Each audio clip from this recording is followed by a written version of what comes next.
അവാർഡുകളിൽ നിന്ന് തുടങ്ങാമെന്ന് തോന്നുന്നു.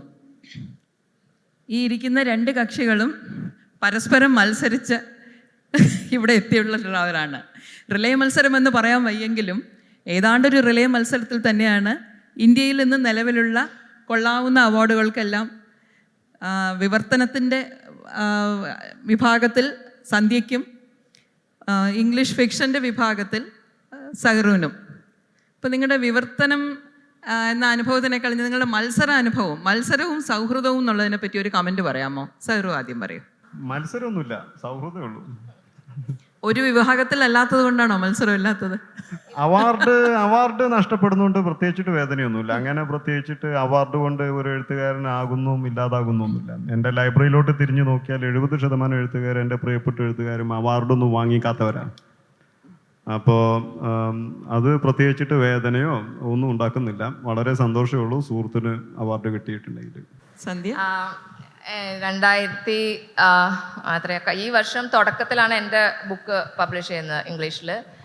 അതിന് തൊട്ട് മുമ്പ് ഇവൻ്റെ ബുക്ക് ഇറങ്ങിയെന്ന് തോന്നുന്നു, കുറച്ച് മുമ്പ്. അപ്പം പെട്ടെന്ന് തന്നെ നമുക്ക് മനസ്സിലാവുന്നുണ്ട്, ഭയങ്കരമായിട്ട് റിവ്യൂസ് ഒക്കെ വരുന്നുണ്ട്. എൻ്റെ ബുക്ക് എവിടെ സെർച്ച് ചെയ്താലും അവിടെ സൗറവിൻ്റെ ബുക്കും കൂടെ ഉണ്ടാവും. അപ്പം എൻ്റെ ബുക്കിൻ്റെ കൂട്ടത്തിൽ കാണുന്ന പടം ചിലപ്പോൾ അവൻ്റെ ബുക്കിൻ്റെ ആയിരിക്കും. അപ്പോൾ ആ സമയത്തൊന്നും നമ്മൾ കണ്ടിട്ടില്ല. അപ്പം എനിക്കറിയാം ബുക്ക് നന്നായി പോപ്പുലർ ആവുന്നുണ്ട്, പക്ഷെ അവൻ്റെ കൂട്ടത്തിൽ ഇവനും പോപ്പുലർ ആവും, ഇവൻ്റെ പുസ്തകം ഭയങ്കര പോപ്പുലർ ആവുന്നുണ്ട്. അപ്പം ആ സമയത്ത് തന്നെ എനിക്ക് തോന്നി ഇത് നമ്മൾ ഒന്നിച്ച് കുറേ പോവും ഈ പോക്ക് എന്നുള്ളത്. അത് കഴിഞ്ഞു പിന്നെ എനിക്ക് തോന്നുന്നു നമ്മൾ കണ്ടത് JCB, അതെ, JCBയുടെ ഷോർട്ട് ലിസ്റ്റിൻ്റെ സമയത്തായിരുന്നു കണ്ടത്. അപ്പം മുതൽ എനിക്ക് തോന്നുന്നു ശരിക്കും നമ്മൾ കൂട്ടാവേണ്ട ആൾക്കാരല്ലാന്ന് എനിക്ക് തോന്നുന്നുണ്ട്. അത്രയ്ക്ക് ഇങ്ങനെ എല്ലാ ഇതിലും നമ്മൾ കോമ്പറ്റീഷനിൽ വരുന്നുണ്ട്. പക്ഷേ ഭയങ്കരമായിട്ട് ഈ പറഞ്ഞ പോലെ അവാർഡല്ലല്ലോ, എനിക്ക് നമ്മൾ ഭയങ്കര സൗഹൃദത്തിൻ്റെ ഇടയിൽ ഉണ്ടാവുകയും. എനിക്ക് തോന്നുന്നത് അവസാനം കുറേ സ്ഥലത്ത് ഈ ഷോർട്ട് ലിസ്റ്റ് ഇട്ടിട്ട് അവസാനം ഞങ്ങള് തീരുമാനമെടുത്ത് ഇനി എവിടുന്നും കിട്ടിയില്ലെങ്കിൽ നമുക്ക് തന്നെ വാങ്ങി 2 അവാർഡ് പരസ്പരം കൈമാറി. അതെ, നമുക്ക് സ്വന്തമായിട്ട് ഒരു അവാർഡ് ഉണ്ടാക്കി സ്വയം പ്രഖ്യാപിക്കാൻ അത് ചെയ്യേണ്ട ആവശ്യം വന്നില്ല. കാരണം ക്രോസ് വേർഡ് അവാർഡ് പ്രഖ്യാപിച്ചപ്പോ ചേച്ചിക്ക് മികച്ച ട്രാൻസ്ലേറ്റഡ് ഫിക്ഷന് ചേച്ചിക്കും കിട്ടി, ഒരു ഇംഗ്ലീഷ് ഫിക്ഷന് എനിക്കും കിട്ടി. ഇപ്പൊ 2 പേർക്കും ക്രോസ് വേർഡ് കിട്ടി. ഫിനിഷിംഗ് പോയിന്റിൽ നിങ്ങൾ ഒരുമിച്ചെത്തി ഒരു അവസരത്തിലെന്ന് പറയാം. അതെ, ഒന്നിച്ചായിരുന്നു. ഭയങ്കര എന്താ പറയാ സന്തോഷം എന്ന് പറഞ്ഞാൽ നമ്മൾ അവിടെയുള്ള മലയാളികൾ എന്നുള്ള രീതിയിൽ ക്രോസ് വേർഡ് ഇതിൽ വരുമ്പോൾ നമ്മൾ ഭയങ്കര എൻജോയ് ചെയ്തു ആ സംഗതി. But you have been together in many awards. Like everywhere. Almost consistently you have been together. ഞങ്ങൾ ഫോൺ ചെയ്യുമ്പോൾ ചോദിക്കും, എടാ ഇനി നമ്മൾ എവിടെയാ കാണണേ? I think it's been shortlisted. Both works have been shortlisted for every award, and we both won crossword, which was very good because we hit the friendship from the first moment itself. I met his mother also. She was also there during JCB, so it became a very close friendship. Consistent. Consistent. Okay, I think that's where we start the next question. Writing Kerala എന്നുള്ളതാണ് വിഷയം തന്നിരിക്കുന്നത്. So when you choose A ഇപ്പോഴത്തെ ഒരു കാലത്ത് നമുക്ക് കേരളത്തിന് പുറത്തുള്ള വിഷയങ്ങൾ എഴുതി കേരളത്തിലകത്തുള്ള ആളുകൾ വായിക്കുകയും പിന്നീടത് വിവർത്തനം ചെയ്ത് മറ്റുള്ളവർ വായിക്കുകയും ചെയ്യുന്നുണ്ട്. പക്ഷേ നിങ്ങളുടെ രണ്ടുപേരുടെയും കഥ കേരളത്തിൻ്റെ കഥയാണ്, കേരളത്തിനകത്തെ കഥയാണ്. So I think you should talk a bit about what your book is about and how the book happened. What made you write it? കുറച്ച് ഇംഗ്ലീഷിലും കുറച്ച് മലയാളത്തിലുമായിട്ട്. Actually, I started writing Maria years back. I didn't have an intention to make it a literary work. Actually, I was like, I wanted to know how far can I go with my head was like, നമ്മൾ normal അല്ലാത്ത. I was feeling that maybe I am not normal, maybe. So I was writing down small notes. Avidanna pinna from there onwards, after writing some for a long time as literary not as literary notes, just notes, then I understood that okay, this has a future. This is becoming a literary work. That's how I conceived Maria. Then the me part, I withdrew the me from the novel, and Maria became the center character. And then came along all the other characters. So basically Maria is about branding a person not normal just because that particular person is maybe slightly different from the norms and conditions that the society has given us. I have lots and lots of friends who are branded crazy just because they are very creative people, but just because they don't follow the particular, they don't fit into that particular system. So that's, and also my experience also is there. The Maria is not at all me, but still those are my thoughts. So അതിനകത്ത് I am also there, but വളരെ കുറച്ച്, very few. An evolved version. Yeah, right? evolved Okay. version. Yeah, those are the thoughts of Maria, the person that Maria wants to be. I mean, I want me to be that person. Can you put it in 2 sentences what your book is about? Yeah, it's about it's about not competing with the world. It's about just Maria. That is the whole idea, that you don't have to compete with the whole world. So the title is Maria, just Maria. Then second thing is the branding of the society. Just because you are not, you don't fit into the system. So there are so many people who are branded crazy, mad. So that's it. Okay. Saru, can you add up? Well, my book is about mob lynching over an extramarital affair. അവീതബന്ധത്തിന്റെ മേലെയുള്ള ഒരു ആൾക്കൂട്ട കൊലപാതകമാണ്. Is this an abnormal society? This is an abnormal individual, or? No. Everybody is Yeah, normal. now I it's think normal. our normal is pretty abnormal. Yeah. So I finished writing it in 2020, 2019 and 2020. I took 8 to 10 months. And then the COVID struck and the publication got delayed. And I published the book finally last January. We had a conversation last January as well over the book. Yeah, so the book is narrated by 15 or 16 narrators. It is a first-person account of what happens over, an hour and a half, which is where the title of the book comes from, Chronicle of an Hour and a Half, which indicates both, how fast a mob can be made, and it can, and how the technology can, trigger, can be a catalyst to become, catalyst for such a mob formation. You've used the villain of the century, social media, to trigger your story forward. I did not actually I don't think so. So the WhatsApp is there. WhatsApp is a major figure in the novel in terms of disseminating information and, people collecting information, reacting to information, passing information. All this is happening. But I don't suppose that the novel itself revolves around WhatsApp. It indicates, however, that, WhatsApp in our society at the current moment may be, a great host for mob formation. So I'll take it forward from writing Kerala. I believe both of you were educated in your mother tongue, in the basic classes. Both of you studied, my medium of instruction was Malayalam. But Sauru went on to write in English. Sandhya, I think your book would have come out great in English. You have the capacity as well.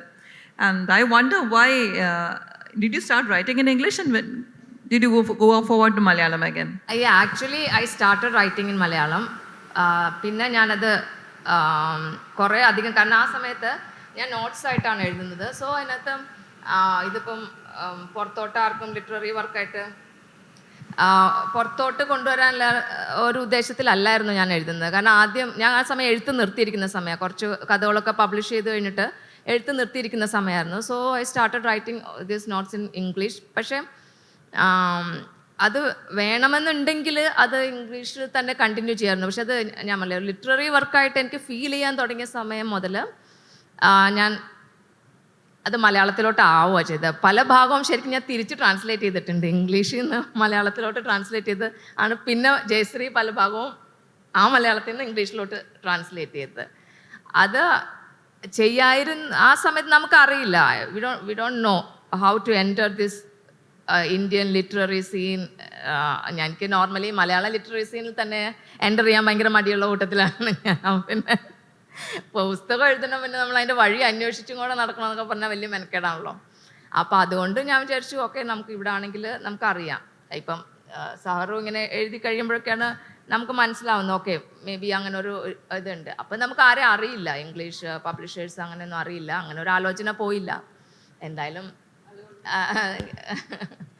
Sir, how about your journey? ഇത് എഴുതി തുടങ്ങിയപ്പോൾ മലയാളത്തിൽ നിന്ന് ഇംഗ്ലീഷിലേക്ക് പോയത് എങ്ങനെയാണ്? മലയാളത്തിൽ ചിന്തിക്കാൻ തുടങ്ങിയതോ അതോ കുറച്ച് വായനയുടെ കഥകൾ നമ്മൾ മുമ്പ് പറഞ്ഞിരുന്നല്ലോ ഇതിന് മുമ്പുള്ള സംഭാഷണത്തിൽ, ഒരു 20 വയസ്സ് മുതൽ 30 വയസ്സ് വരെയുള്ള കാലം മുഴുവൻ വായന തന്നെ വായനയായിരുന്നു എന്ന്. അപ്പൊ ആ വായനയെ പറ്റിയും അതെങ്ങനെയാണ് എഴുത്തിലേക്ക് വന്നതെന്നൊന്ന് പറയാം. ഞാനങ്ങനെ വലിയൊരു പരന്ന വായനയുള്ള ആളൊന്നുമല്ല. ഞാനങ്ങനെ പുസ്തക പുഴുവൊന്നുമല്ല. അത് തെളിവുണ്ട്, ഓൺ ക്യാമറയാണ് പറഞ്ഞത്, ഇനി പറഞ്ഞിട്ട് കാര്യമില്ല. 10 കൊല്ലം വായിച്ചതിനെ പറ്റി എന്നോട് പറഞ്ഞതാണ് സ്റ്റേജിൽ, അതുകൊണ്ട് മുഴുവൻ ധൈര്യമായിട്ട് പറയും. ഒരു 20 വയസ്സ് മുതൽ 30 വയസ്സ് വരെയൊക്കെ ഒരു 20s I read widely. And I'm also an obsessive reader, so I have a habit of, if I read something and I like it, and then I have a habit of, going back to it over and over. And the books like, 900, 800 pages long books, which I have read like 50, 60 times. And there are authors who I'm very fond of, and I still keep rereading. So in that sense, it's since my 30s, you might say that I'm only rereading. It's very rare when I, discover a new author. So I get very embarrassed often when people ask me, whether you have read this guy or that guy, because, and these would be Booker winners and Nobel winners, and I would be in trouble because I wouldn't even know that they are Booker winners or Nobel winners. അതുകൊണ്ട് തന്നെ ഞാൻ വലിയ വായന ഭയങ്കര വായിച്ചിട്ടുണ്ട്. പക്ഷെ എനിക്ക് തോന്നുന്നത് പലപ്പോഴും ഈ ചുറ്റുമുള്ളവരുടെ വായനക്കുറവ് പലപ്പോഴും നല്ല വായനക്കാരനാക്കി എന്നെ മാറ്റുന്ന ഒരു. I think you are looking for A specific question. American literature ധാരാളം വായിച്ചിട്ടുണ്ടെന്ന് എനിക്കറിയാം, യൂറോപ്യൻ ഫിക്ഷൻ ധാരാളം വായിച്ചിട്ടുണ്ടെന്ന് അറിയാം. അല്ല, അമേരിക്കൻ ലിറ്ററേച്ചറിൽ തന്നെ നമുക്കിവിടെ പൊതുവേ ഞങ്ങളൊക്കെ MA ക്ലാസ്സിൽ അതൊരു ഇതായിട്ട് പേപ്പറായിട്ട് പഠിക്കുമ്പം ഒരു വെറുത്താണ് വായിച്ചിട്ടുള്ള പലതും. ഇഷ്ടപ്പെട്ട് വായിച്ചതിനേക്കാളും വെറുത്ത് വായിച്ചിട്ടുള്ള ഒരുപാട് പേരെ എനിക്കറിയാം. കാരണം പഠിക്കാൻ വരുന്ന ടെക്സ്റ്റുകൾ പലപ്പോഴും അങ്ങനെയാണ്. ഇഷ്ടത്തോടെ വായിച്ചതാണ് സഹറു എന്നാണ് ഞാൻ മനസ്സിലാക്കിയത്. അത് എടുത്തു ചോദിക്കുന്നത്, who influenced you from American literature most? എൻ്റെ എഴുത്തിനെ കാര്യമായിട്ട് അമേരിക്കൻ സാഹിത്യമാണ് സ്വാധീനിച്ചത്. എനിക്ക് യൂറോപ്പിൽ ഏറ്റവും ഇഷ്ടപ്പെട്ട എഴുത്തുകാർ എന്ന് പറഞ്ഞാൽ ജെയിംസ് ജോയ്സ് ആണ് ഏറ്റവും പ്രധാനപ്പെട്ട ഒരു ഇൻഫ്ലുവൻസ്. ഞാൻ അങ്ങേരെ തുടർച്ചയായിട്ട് വായിച്ചിട്ടുണ്ട്, ഇന്നും വായിക്കുന്നുണ്ട്. പല പാസേജുകളും എനിക്ക് നന്നായിട്ട് ഓർമ്മയിലുണ്ട്. പ്രത്യേകിച്ചിട്ട് മോളി ബ്ലൂമിൻ്റെ അവസാനത്തെ മോണലോഗൊക്കെ ഞാൻ വീണ്ടും വീണ്ടും വായിക്കാറുണ്ട്. എനിക്ക് നിന്ന് റിസൈറ്റും ചെയ്യാൻ കഴിയും ഇതൊക്കെ. പക്ഷേ അതാ ഞാൻ പറഞ്ഞത്, ഒരു പുസ്തകത്തെ ഞാൻ ഇപ്പോൾ എന്തുകൊണ്ടാണ് ഞാൻ ഒരു ആദ്യമായിട്ട് 20കളിൽ ഞാൻ വായന തുടങ്ങിയപ്പോൾ ഞാൻ ആദ്യം ശ്രദ്ധിച്ചത് എന്താണ് മഹത്തരമായ പുസ്തകങ്ങളെ മഹത്തരമാക്കുന്നത് എന്നുള്ളതാണ് ഞാൻ അറിയാൻ ശ്രമിച്ചത്. എന്നെ ആരും അത് പഠിപ്പിച്ചു തരാനൊന്നും ശ്രമിച്ചിട്ടില്ല. പക്ഷേ പുസ്തകങ്ങളെ തുടർച്ചയായിട്ട്, ഇപ്പം എല്ലാവരും പറയുന്നു Ulysses is the greatest work in 20th century. 20ാം നൂറ്റാണ്ടിലെ ഏറ്റവും മികച്ച വർക്കാണ് ജെയിംസ് ജോയ്സിൻ്റെ ഉലീസസ് എന്ന് തുടർച്ചയായിട്ട് എനിക്ക് കേൾക്കുമ്പോൾ ഞാൻ പോയി വായിക്കുകയാണ്. എനിക്കൊന്നും മനസ്സിലാവുന്നൊന്നുമില്ല. പക്ഷേ ഞാൻ വളരെ കഷ്ടപ്പെട്ട് എന്താണെന്ന് അറിയാൻ വേണ്ടി 30-20 വായനകൾ എനിക്ക് മനസ്സിലാകാത്ത 40-50 വായനകൾ എനിക്ക് മനസ്സിലാക്കാൻ തുടങ്ങി. എനിക്ക് ഇന്ന് ആത്മവിശ്വാസത്തോടു കൂടി പറയാൻ കഴിയും, ഞാൻ കണ്ട ഏറ്റവും മികച്ച പുസ്തകങ്ങളിൽ ഏറ്റവും ഉയർന്ന സ്ഥാനത്ത് നിൽക്കുന്ന പുസ്തകമാണ് യുലീസസ്. അപ്പം യൂറോപ്പിൽ നിന്ന് യുലീസസ് ആണ് കാര്യമായിട്ട് എന്നെ സ്വാധീനിച്ചിട്ടുള്ളത്. ഞാനത് പക്ഷേ എന്നെ ആദ്യകാലത്ത് 20കളിലെ ഈ 26-27 വയസ്സുള്ള വായനകളൊന്നും എന്നെ പ്രത്യേകിച്ചിട്ട് എഴുതാനൊന്നും നിർബന്ധിപ്പിച്ചിട്ടില്ല. ഞാൻ എന്നെ നിർബന്ധിച്ച് ഞാൻ എഴുതാൻ ശ്രമിച്ചിട്ടുണ്ടായിരുന്നെങ്കിലും ഞാൻ മനസ്സിലാക്കുന്നത് നോവലെഴുത്തുകാരൻ എന്നെ ആക്കിയത് ശരിക്കും അമേരിക്കൻ സാഹിത്യം വായിക്കാൻ തുടങ്ങുന്നതോടു കൂടിയാണ്. ഇതിൽ പ്രത്യേകിച്ചിട്ടും ഫോക്നറുടെ sound and fury, as I lay dying, light in August, പിന്നെ ആബ്സലം, പിന്നെ അദ്ദേഹത്തിൻ്റെ ഷോർട്ട് സ്റ്റോറികൾ, പിന്നെ ഹെമിംഗ്വേയുടെ പ്രോസ് എനിക്ക് വളരെ ഇഷ്ടപ്പെട്ടു. കാരണം ഹെമിംഗ്വേ കോമകൾ ഒഴിവാക്കി മിക്കവാറും കൺജങ്ഷൻ ആൻഡ് ഉപയോഗിച്ചാണ് സെൻറ്റൻസ് എഴുതുക. അപ്പം അതിൽ കുറഞ്ഞ പങ്ക്ച്വേഷൻസ് ഉണ്ടാവുള്ളൂ. അതിനെ വളരെ അട്രാക്ട് ചെയ്തു. പിന്നീട് ഞാൻ പോയി കോർമാക് മെക്കാർത്തിയുടെ ബ്ലഡ് മെറിഡിയം വായിച്ചു. അപ്പം വായിച്ചു നോക്കിയപ്പോൾ 400 പേജിലാകെ 10-20-30 കോമേ കാണുന്നുള്ളൂ. മിക്കവാറും എഴുത്തുകാരുടെ 3-4 പേജിൽ തന്നെ 10-30 കോമകൾ കാണും. അപ്പം അത് ഒരു എക്സ്ട്രീം ഫോം ഓഫ് പോളിസിൻഡറ്റൺ ആയിട്ട് മാറും. പോളിസിൻഡറ്റൺ എന്ന് പറഞ്ഞാൽ ഇതാണ് അർത്ഥം. അതായത് നമ്മുടെ സെൻറ്റൻസിനെ കൺജോയിൻ ചെയ്യാൻ വേണ്ടിയിട്ട് നമ്മൾ കോമക്ക് പകരമായിട്ട് എന്ത് ചെയ്യും, ആൻഡ് ഉപയോഗിക്കും. ഇതൊക്കെ എന്നെ വളരെ അട്രാക്ട് ചെയ്തു. ഇത് മാത്രമല്ല അട്രാക്ട് ചെയ്തത്, what they were writing about, അവരെന്തിനെ കുറിച്ചാണ് എഴുതിയിരുന്നത് എന്നുള്ളത്. അപ്പോൾ അതിൽ ഈ ഫോക്നറും കോർമാക് മക്കാർത്തിയും പിന്നെ എൻ്റെ വളരെ ലേറ്റായിട്ട് ഞാൻ ഡിസ്കവർ ചെയ്ത ഒരു റൈറ്ററാണ് Don DeLillo. Basically he change my life. അപ്പം ഡോൺ ഡെലില്ലോ എനിക്ക് ചെയ്തു തന്ന കുറേയധികം കാര്യങ്ങളുണ്ട്. അപ്പോൾ ഈ അണ്ടർവേൾഡ് എന്ന് പറഞ്ഞൊരു പുസ്തകമുണ്ട്, 837 പേജോളം ആ പുസ്തകം. അത് ഞാൻ പലതവണ വായിച്ചിട്ടുണ്ട്. അപ്പം ആ പുസ്തകത്തിൻ്റെ ഒരു ഘട്ടത്തിൽ ഒരു പയ്യൻ ഒരു പള്ളിയിലച്ഛൻ്റെ അടുത്ത് വരുന്നുണ്ട്. ആ പള്ളിയിലച്ഛൻ പയ്യൻ അറിയും. അപ്പം പള്ളിയിലച്ഛൻ പയ്യനോട് ചോദിക്കും, നീ എന്നടാ അന്ന് ചെയ്തതെന്ന് ചോദിച്ചു. ഒന്നും ചെയ്തില്ല, ഞാൻ ഒരു ഷൂ വാങ്ങി വെച്ചു. എന്ത് ഷൂ എന്ന് ചോദിച്ചു. ഒരു ക്ലറിക്കൽ ഷൂ എന്ന് പറഞ്ഞു. എന്നാൽ നീ ആ ഷൂവിൻ്റെ ഓരോ പാർട്ടിൻ്റെ പേരൊന്ന് പറയുമെന്ന് പറഞ്ഞു. അപ്പോൾ പയ്യൻ പറഞ്ഞു ലെയ്സ്, പിന്നെ പറഞ്ഞു സോള്. ഇതിനപ്പുറം ആ പയ്യനൊന്നും പറയാൻ കഴിയുന്നില്ല. അപ്പോൾ ആ പള്ളിയിലച്ഛൻ പറഞ്ഞു തുടങ്ങുന്നത് ചോദിക്കാൻ തുടങ്ങി, ഈ ലെയ്സിൻ്റെ അറ്റത്ത് കിടക്കുന്ന ആ ഒരു മെറ്റൽ അതിനെന്താ പറയാന്ന് ചോദിച്ചു. ആ പയ്യൻ അറിയത്തില്ല. അപ്പോൾ അയാൾ പറഞ്ഞു അതിന് ആഗ്ലെറ്റ് എന്നാ പറയാം. ആ മെറ്റൽ ഇട്ട് നിങ്ങൾ ഷൂ ലെയ്സ് ഒരു ഓട്ടയുണ്ട്, അതിനെന്താ പറയുക വെച്ചു. അതിന് ഹോളൊന്നല്ല ഇതിന് പറയാം, ഐലറ്റ് എന്ന് പറയുന്നു. ആ ഐലറ്റിൻ്റെ ചുറ്റും എന്തുണ്ട്, നൂലെടുക്കാതിരിക്കാൻ വേണ്ടി ഒരു മെറ്റൽ പ്രൊട്ടക്ഷൻ ഉണ്ട്. അതിനെന്താ പറയുക വെച്ചു. അതിനെന്താ ഗ്രോമെറ്റ് എന്ന് പറയുന്നു. ഇതിന് നമ്മുടെ ഈ ഇവിടെ ഒരു പുള്ളിന്ന് അതിനെന്താ പറയുന്നത് വെച്ചാൽ അതിന് ടങ്ക് എന്ന് പറയാം. അപ്പം basically he names 11 parts of the shoe.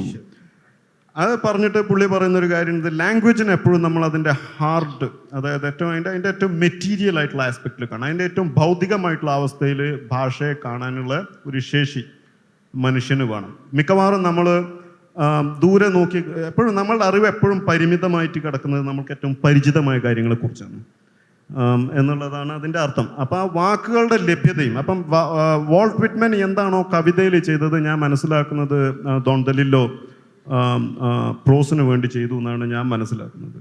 അപ്പോൾ ആ ഒരു ഭാഷയോടുള്ള ഒരു വലിയ ഒരു അഗാധമായിട്ടുള്ള സ്നേഹം എനിക്ക് യുലീസസും അണ്ടർവേൾഡിൻ്റെ വായനയും തന്നു എന്നുള്ളതാണ് ഞാൻ മനസ്സിലാക്കുന്നത്. അപ്പം അമേരിക്കൻ സാഹിത്യം ബേസിക്കലി മെയ്ഡ് മീ റൈറ്റർ. ഞാൻ ഒരു കാര്യം കൂടെ ചോദിച്ച് ഈ അടുത്ത ചോദ്യത്തിലേക്ക് പോവാം. സൈറു പഠിച്ചത് മലയാളം എഴുത്തില്ല എന്ന് പറഞ്ഞു. ഇവിടുന്ന് അലിഗഡിൽ പഠിക്കാൻ പോകുന്നത് വരെ ഇംഗ്ലീഷ് വായന ഉണ്ടായിരുന്നില്ല എന്നാണ് എൻ്റെ അറിവ്. ലേബർ ഇന്ത്യ വായിച്ച് +2 പരീക്ഷ എഴുതിയിട്ടുണ്ട്, അത്രേ ഉള്ളൂ. പക്ഷെ അപ്പൊ അലിഗഡ് യൂണിവേഴ്സിറ്റി ചെന്നിട്ടാണോ ഈ വായന അതെന്താ തുടങ്ങിയത്? സംഭവിച്ചതെന്ന് +2 210 മാർക്കുള്ളായിരുന്നു എനിക്ക് SLC. അപ്പോൾ ഈ വാപ്പയായിരുന്നു PTA പ്രസിഡന്റ്. PTA പ്രസിഡന്റ് ഒരു കോട്ടയുണ്ട്, ഒരു സീറ്റ്. അങ്ങനെ അതുവഴിയാണ് എനിക്ക് +2 അഡ്മിഷൻ കിട്ടിയത്. അപ്പോൾ അത് കഴിഞ്ഞ് ഈ പിന്നെയും പഠിക്കൊന്നുമില്ലായിരുന്നു. അപ്പോൾ ഈ എക്സാമിൻ്റെ ഒരു 1.5 മാസം മുന്നേ എൻ്റെ കൈ മുറിഞ്ഞു. ഫുട്ബോൾ കളിച്ച് ഇവിടെ സർജറി കഴിഞ്ഞ പാടൊക്കെ കാണാം. അപ്പോൾ സർജറി കഴിഞ്ഞ് എക്സാമിൻ്റെ തൊട്ടടുത്ത് എന്ത് ചെയ്തു, വീട്ടിലിരിക്കേണ്ടി വന്നു. ആ സമയത്ത് വാപ്പയും ഉമ്മയും ലേബർ ഇന്ത്യ കൊണ്ടുവന്നു. അത് വായിച്ച് പരീക്ഷ പാസ്സായി. ഇതാണ് സംഭവിച്ചത്. അതിന് മുന്നേ ഇംഗ്ലീഷായിട്ട് വലിയൊരു ഇന്ററാക്ഷൻ ഒന്നുമില്ല. അല്ല, ഇത്ര വളരെ ഡീപ്പായിട്ട് ഒരു പുസ്തകം വായിക്കുമ്പോൾ അതിനകത്തെ ഗ്രാമറിനെ പറ്റിയും ഒക്കെ നമ്മളൊക്കെ പുസ്തകം വായിക്കുമ്പോൾ അതിനകത്ത് കോമ ഉണ്ടോ എന്ന് ശ്രദ്ധിച്ചിട്ടുണ്ടോ എന്ന് എനിക്ക് അറിഞ്ഞുകൂടാ. എൻ്റെ ഗേൾഫ്രണ്ട്, ഒരു JNUവിലെ ഒരു ഗേൾഫ്രണ്ട് എനിക്ക് കുറെ വാക്കുകൾ അയച്ചു തരുമായിരുന്നു. ആ വാക്കുകൾ ഉപയോഗിച്ച് അവൾക്ക് കത്ത് എഴുതാനൊക്കെ പറയും. അപ്പം അങ്ങനെ ഞാൻ കുറെ കത്തൊക്കെ എഴുതിയിട്ടുണ്ട് ആ വാക്കൊക്കെ ഉപയോഗിച്ച്. ഇന്ന് ആ വാക്കൊക്കെ കുറേ വാക്കുകളുണ്ട്, ഒരു 100 കണക്കിന് വാക്കുകളുണ്ട്. അത് ഉപയോഗിച്ച് എഴുതി അവള് പോയി. പക്ഷെ സംഭവം നോവലിസ്റ്റായി. അവള് പോയെങ്കിലും. അല്ല, അലിഗഡിലെ വായനയെ പറ്റി കൂടെ പറയാൻ അതിനുവേണ്ടി ഞാൻ ഈ ചോദ്യം ചോദിച്ചത്. അലിഗഡില് ഞാൻ ആദ്യം ഇംഗ്ലീഷ് 2 കാരണങ്ങളാണ്. ഒന്ന്, ഞാൻ ഈ പുസ്തക ലൈബ്രറിയിൽ പോയപ്പോൾ ഈ ഒരു എഴുത്തുകാരനെയും സ്വന്തം അമ്മയുടെ പേര് ഒരു മിഡിൽ നെയിം ആയിട്ട് വെച്ചിട്ടുണ്ട്. പിന്നെ എൻ്റെ ഉമ്മയാണ് എൻ്റെ ഭൂമി. അപ്പോൾ മറ്റേ എൻ്റെ ഉമ്മാനെ എങ്ങനെയെങ്കിലുമൊക്കെ ഒന്ന് എന്നെക്കുറിച്ച് അഭിമാനിപ്പിക്കണം, അമ്മക്ക് അമ്മയെക്കുറിച്ചും അഭിമാനം തോന്നണം എന്നുള്ളൊരു വലിയൊരു ആഗ്രഹമുണ്ട്. എപ്പോഴും അമ്മയെക്കുറിച്ചാണ് ചിന്ത തലയിൽ. അപ്പോൾ എൻ്റെ ഉമ്മാൻ്റെ പേര്, എൻ്റെ പേരിൻ്റെ ഒരു പുസ്തകത്തിൻ്റെ ഒരു സ്പൈനിൽ എൻ്റെ ഉമ്മാൻ്റെ പേര് എൻ്റെ കൂടെ വന്നാൽ നല്ല രസം ഉണ്ടാവും തോന്നി. അങ്ങനെ ഒരാഗ്രഹം ഉണ്ടായിരുന്നു. 2, ഞാൻ പഠിപ്പിക്കുന്ന ഈ ക്ലാസ്സിലൊക്കെ ഈ പിള്ളേർ നന്നായിട്ട് ഇംഗ്ലീഷ് പറയും. അപ്പം നമ്മൾ ഈ മണ്ടന്മാരായിട്ട് ഇരിക്കുന്നുള്ളൂ. അപ്പോൾ ഇവർ ഈ കേട്ട് സംസാരിക്കുന്ന പല പേരുകളും ഞാൻ ലൈബ്രറിയിൽ പോയി തപ്പാൻ തുടങ്ങി. അപ്പോൾ ഇംഗ്ലീഷ് പഠിക്കാൻ വേണ്ടിയിട്ടാണ് ഞാൻ വായന തുടങ്ങിയത്. അങ്ങനെ ആദ്യം വായിച്ച പുസ്തകം ജിത്തു കൃഷ്ണമൂർത്തിയുടെ ഈ ഫസ്റ്റ് ആൻഡ് ലാസ്റ്റ് ഫ്രീഡം എന്നായിരുന്നു. അപ്പോൾ അങ്ങേര് പറയും, you know, if you are worshipping God out of fear of punishment, then may be you are worshipping the fear. നിങ്ങൾ ദൈവത്തിൻ്റെ ശിക്ഷയെ ഭയന്ന് നിങ്ങൾ ദൈവത്തെ ആരാധിക്കുകയാണെന്ന് നിങ്ങൾ മിക്കവാറും ദൈവത്തെ അല്ല ആരാധിക്കുന്നത്, ദൈവശിക്ഷയാണ് ആരാധിക്കുന്നത് എന്നൊക്കെ പറയും. ഇതൊക്കെ കേട്ടപ്പോൾ ഞാനും മതവിശ്വാസത്തിൽ നിന്ന് കുറച്ചൊക്കെ ഒരു വിദ്യാഭ്യാസം ഇല്ലെങ്കിലും മതവിശ്വാസത്തിൽ നിന്ന് കുറച്ചൊക്കെ വ്യതിചലിച്ചു തുടങ്ങിയിരുന്നു. അപ്പോൾ ഇതൊന്ന് ജിത്തു കൃഷ്ണമൂർത്തി ഒന്ന് സെറ്റാക്കി തന്നെ. അത് കഴിഞ്ഞ് പിന്നെ ഞാൻ സാഹിത്യവായന തുടങ്ങിയത്. അങ്ങനെ ഞാൻ ഈ ഇംഗ്ലീഷ് ഡിപ്പാർട്ട്മെൻറ്റിലുള്ള കുട്ടികൾ പറയും ആൽബർട്ട് കാമ്യൂനെ വായിച്ചിട്ടുണ്ടോ എന്നൊക്കെ പറഞ്ഞു. അപ്പോൾ ഞാൻ ആൽബർട്ട് കാമ്യൂ ആരാന്നൊക്കെ അന്വേഷിക്കാൻ പോയി. അവിടെ പോയി വായന തുടങ്ങി. ഔട്ട്സൈഡർ വായിച്ചു. അപ്പോൾ വലിയ ധാരണയൊന്നുമില്ലാതെ വായിച്ചു. എനിക്ക് തോന്നുന്നു ഞാൻ JNU എത്തിയതിന് ശേഷമാണ് എനിക്ക് ഭാഷാ അവഗാഹവും അതേസമയം തന്നെ ഒരു സാഹിത്യ അഭിരുചിയും വന്നു ചേരുന്നത്. പിന്നീട് ഞാനത് ഭാഷ പഠിക്കാൻ വേണ്ടിയിട്ടാണ് ഞാൻ സാഹിത്യ വായന തുടങ്ങിയത്. പക്ഷെ പഠിച്ചത് സാഹിത്യം അല്ലല്ലോ, പൊളിറ്റിക്കൽ സയൻസ് അല്ലേ? അതെ. ഭാഷ പഠിക്കാൻ വേണ്ടിയിട്ടാണ് ഞാൻ സാഹിത്യ വായന തുടങ്ങിയത്. പക്ഷേ ഭാഷയും ഇഷ്ടപ്പെട്ടു, സാഹിത്യവും ഇഷ്ടപ്പെട്ടു. പിന്നെ ഞാൻ സാഹിത്യ ആസ്വാദനത്തിന് വേണ്ടി സാഹിത്യം വായിക്കാൻ തുടങ്ങി. ഞാൻ ഇന്ന് എഴുതുന്നതും ഞാൻ എഴുതുന്നതിനെ വലിയൊരു വേദനയായിട്ടൊന്നും കണക്കാക്കാറില്ല. ഞാൻ ജീവിതത്തിൽ ഏറ്റവും ആസ്വദിച്ച് ചെയ്യുന്ന കാര്യം എൻ്റെ ഒരു ദിവസത്തെ എഴുത്താണ്. ഞാനതിനെ ഒരു ഘട്ടത്തിലും എനിക്ക് ബുദ്ധിമുട്ടേറിയ പ്രക്രിയയായിട്ട് തോന്നുന്നില്ല. അതുകൊണ്ടാണ് ഞാൻ വളരെ കോൺഫിഡൻ്റ് ആയിട്ട് പറയുന്നത്. ഞാനിവിടെ പരിസരത്തൊക്കെ ഉണ്ടാവും, ഞാൻ വീണ്ടും എഴുതും. സന്ധ്യയുടെ വായനയെ പറ്റി ഒന്ന് പറയാമോ? ഞാൻ എന്താ പറയുക, വായിക്കാനുള്ള ഈ പറഞ്ഞ പോലത്തെ അങ്ങനത്തെ സിറ്റുവേഷനൊന്നും വീട്ടിലില്ല. എൻ്റെ വളരെ ഓർത്തഡോക്സ് ആയിട്ടുള്ള ബൈബിള് മാത്രമാണ് എൻ്റെ വീട്ടിലുണ്ടായിരുന്ന ഒരേ ഒരു പുസ്തകം. അതിനകത്ത് പിന്നെ നമുക്കൊരു ബന്ധം ആദ്യം മുതലേ ഇല്ല വേദപുസ്തകത്തോട്. കാരണം വളരെ ഇവൻ പറഞ്ഞ പോലെ വളരെ വൈകിയാണ് വായനയൊക്കെ തുടങ്ങുന്നത്. അപ്പോഴും എഴുതുക എന്നുള്ളത് എൻ്റെ ഒരു ലക്ഷ്യമേ അല്ലായിരുന്നു ഒരു സമയത്തും. അതുകൊണ്ട് ഞാൻ കൂടുതലും പൊളിറ്റിക്സ്, പിന്നെ ഹിസ്റ്ററി അങ്ങനത്തെ സാധനങ്ങളായിരുന്നു ആദ്യമൊക്കെ കൂടുതൽ വായിച്ചത്. പിന്നെ ഓഫ് കോഴ്സ് എല്ലാ മലയാളിയും പിന്നെ മാർക്കസിൻ്റെയും ലാറ്റിൻ അമേരിക്കൻ ലിറ്ററേച്ചറിൻ്റെയും പുറകെ പോകുന്ന ആ സമയത്ത് നമ്മൾ വായിക്കുന്നുണ്ട്. എനിക്ക് അമാദോ എന്നെ ഭയങ്കരമായിട്ട് ഇൻഫ്ലുവൻസ് ചെയ്ത ഒരു റൈറ്ററാണ്. അല്ലാണ്ട് ഇന്ന റൈറ്റർ എന്നെ ബേസിക്കലി എനിക്ക് എഴുതാൻ വലിയ താല്പര്യമൊന്നും ഇല്ലാത്ത ആളാണ്. നേരെ ഓപ്പോസിറ്റാണ് ഞങ്ങൾ ആ കാര്യത്തിൽ. ഞാനിങ്ങനെ എപ്പോഴും പറയും, ഞാൻ വഴിവക്കി വന്ന് ഇച്ചിരി ഒന്ന് എഴുതിയിട്ട് അങ്ങ് തിരിച്ചു പോകുന്ന ആളാണ്, വേലിക്ക് നിന്നിട്ട് എഴുതിയിട്ട് പോകുന്ന ആളാണ് ഞാൻ. ഇത്രയും നാളായിട്ടും ഈ നോവല് ഒരു ഷോർട്ട് സ്റ്റോറി കളക്ഷൻ മാത്രമേ എഴുതിയിട്ടുള്ളൂ. വേറെ ഒരു പണിയും ഇല്ലാന്നുണ്ടെങ്കിൽ വേണമെങ്കിൽ ഇച്ചിരി എഴുതാം എന്നുള്ളതാണ് എൻ്റെ ഒരു വിചാരം. അപ്പോൾ എഴുത്തിന് ആരുടെയും അങ്ങനെ സ്വാധീനമൊന്നും ഇല്ല.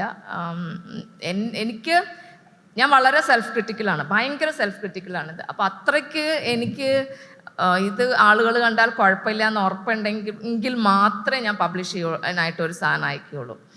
അപ്പോൾ അത്രയും ഞാൻ അങ്ങനെ നോക്കുന്നത് കൊണ്ട് ആരുടെയും പുസ്തകങ്ങളൊന്നും അല്ല എനിക്ക് പ്രധാനം. ഞാൻ ഇതിനകത്തോട്ട് ഇങ്ങനെ ഭയങ്കര ക്രിറ്റിക്കലായിട്ട് നോക്കുന്നതിൻ്റെ ഇതാണ് കൂടുതലായിട്ട് എനിക്ക് ഫീൽ ചെയ്യുന്നത് എൻ്റെ എഴുത്തിന് ഉള്ളത്. പക്ഷേ അബദ്ധത്തിന് വന്നിട്ടും പുസ്തകം ഉണ്ടായി ഇപ്പൊ. അതെ, ഇപ്പൊ എനിക്ക് വലിയ ഇതുവരെയൊക്കെ ഞാൻ പുറത്തിറങ്ങാണ്ട് എപ്പോഴും ആരും എന്നെ പുറത്ത് കാണാറൊന്നുമില്ല. അപ്പം എനിക്കധികം ചോദ്യമൊന്നും ആരുടെ സൈഡിൽ നിന്ന് ഫേസ് ചെയ്യേണ്ടതൊന്നും വരത്തില്ല. ഇപ്പം എല്ലാവരും എന്താ വർക്ക് അടുത്തത്, എന്താ ഇനി ചെയ്യാൻ പോണേ, എനിക്കത് വലിയ ബുദ്ധിമുട്ട്. ഞാനൊന്നും ചെയ്യാൻ പോകുന്നില്ല. ആക്ച്വലി ഞാൻ എഴുതുന്ന കാര്യമൊന്നും ഇനി ആലോചിച്ചിട്ടേ ഇല്ല. അപ്പോൾ ഈ ചോദ്യം തന്നെ എനിക്ക് വലിയ ബുദ്ധിമുട്ടാണ്. ഇനി എന്തെങ്കിലും എഴുതാൻ വെച്ചാൽ ചിലപ്പോൾ എഴുതാതിരിക്കാം. ഇപ്പോൾ ഒന്നും ആലോചിച്ചിട്ടേ ഇല്ല അങ്ങനെ. ഇല്ല, മലയാളത്തിൽ വരുന്ന വിഷയങ്ങൾ നമ്മളത് പറഞ്ഞാണല്ലോ തുടങ്ങിയത്. മലയാളത്തിൽ ഇവിടെ ചവിട്ടി നിന്നുള്ള വിഷയങ്ങൾ വളരെ ശ്രദ്ധേയമായ രീതിയിൽ എഴുതാൻ പറ്റുന്നു എന്നുള്ളതാണ് നിങ്ങളുടെ രണ്ടുപേരുടെയും കൃതികളുടെ പ്രത്യേകത. വെച്ചാൽ അതിന് ഓരോ കഥയ്ക്കും ഒരു സോളുണ്ട്. ആ സോള് നിങ്ങൾക്ക് കൊണ്ടുവരാൻ പറ്റിയിട്ടുണ്ട്. അപ്പം അത് ഈ സോൾ അന്വേഷിച്ച് നമ്മൾ ഇങ്ങനെ വളരെ എന്താ പറയണ വിശാലമായ ക്യാൻവസുകളോ അല്ലെങ്കിൽ പരിചിതമല്ലാത്ത എക്സോട്ടിക് ആയിട്ടുള്ള കഥകളോ ഒക്കെ അന്വേഷിച്ച് പോകേണ്ടി വന്നിട്ടില്ല. അപ്പം ശരിക്കുള്ള കഥ പറയുന്നത് അങ്ങനെയാണ് എന്നാണ് നിർവചിച്ചിട്ടുള്ളത്. നമ്മൾ വായിച്ച് പഠിച്ചിട്ടുള്ളതും അങ്ങനെയാണ്. അപ്പം ഇങ്ങനെ ഒരു കഥ തിരഞ്ഞെടുക്കാനുള്ളൊരു കാര്യം പറയാമോ എന്താണെന്നുള്ളത്? സന്ധ്യ പറഞ്ഞു അല്ലേ, ഇതിനെപ്പറ്റി കഥകളില്ല എന്നുള്ളത്. സൈറു അതിന് ഉത്തരം പറഞ്ഞിട്ടില്ല. ഒന്ന് പറയാമോ ഈ കഥ തിരഞ്ഞെടുക്കാനുള്ള കാരണം എന്താണെന്ന്? ഇത് കേരളത്തിനകത്തുള്ള അധികം പറഞ്ഞിട്ടില്ലാത്തൊരു കഥ. ഞാൻ സത്യം പറഞ്ഞാൽ എന്താ പറഞ്ഞു, ഇതൊക്കെ വളരെ ബാലിഷമായി തോന്നും. ഞാൻ കുറെ ടൈറ്റിലൊക്കെ കണ്ടുവച്ചിട്ടുണ്ട്. ഞാൻ അത് ഒരു ടൈറ്റിൽ ടിക്ക് ചെയ്ത് അടുത്ത ടൈറ്റിലോട്ട് പോകുന്നത്. എനിക്കങ്ങനെ പ്രത്യേകിച്ചിട്ട് ഞാൻ മനുഷ്യന്മാരെ ഞാൻ ഒരു ഈ എഴുത്തിനെ സാമൂഹ്യ പരിഷ്കർത്താക്കളെ മാതിരിയൊക്കെ ആൾക്കാർ സംസാരിച്ചടക്കുന്നതൊക്കെ എനിക്ക് വലിയ അബദ്ധമായിട്ടാണ് തോന്നുന്നത്. തന്നെ ഒരു ബുദ്ധിജീവി ആക്കാൻ നോക്കിയിട്ട് സമ്മതിക്കില്ല. ബുദ്ധിജീവി എന്ന് പറഞ്ഞാല് ബുദ്ധി വായിക്കും തോറും വളരും, അത് സത്യമാണ്.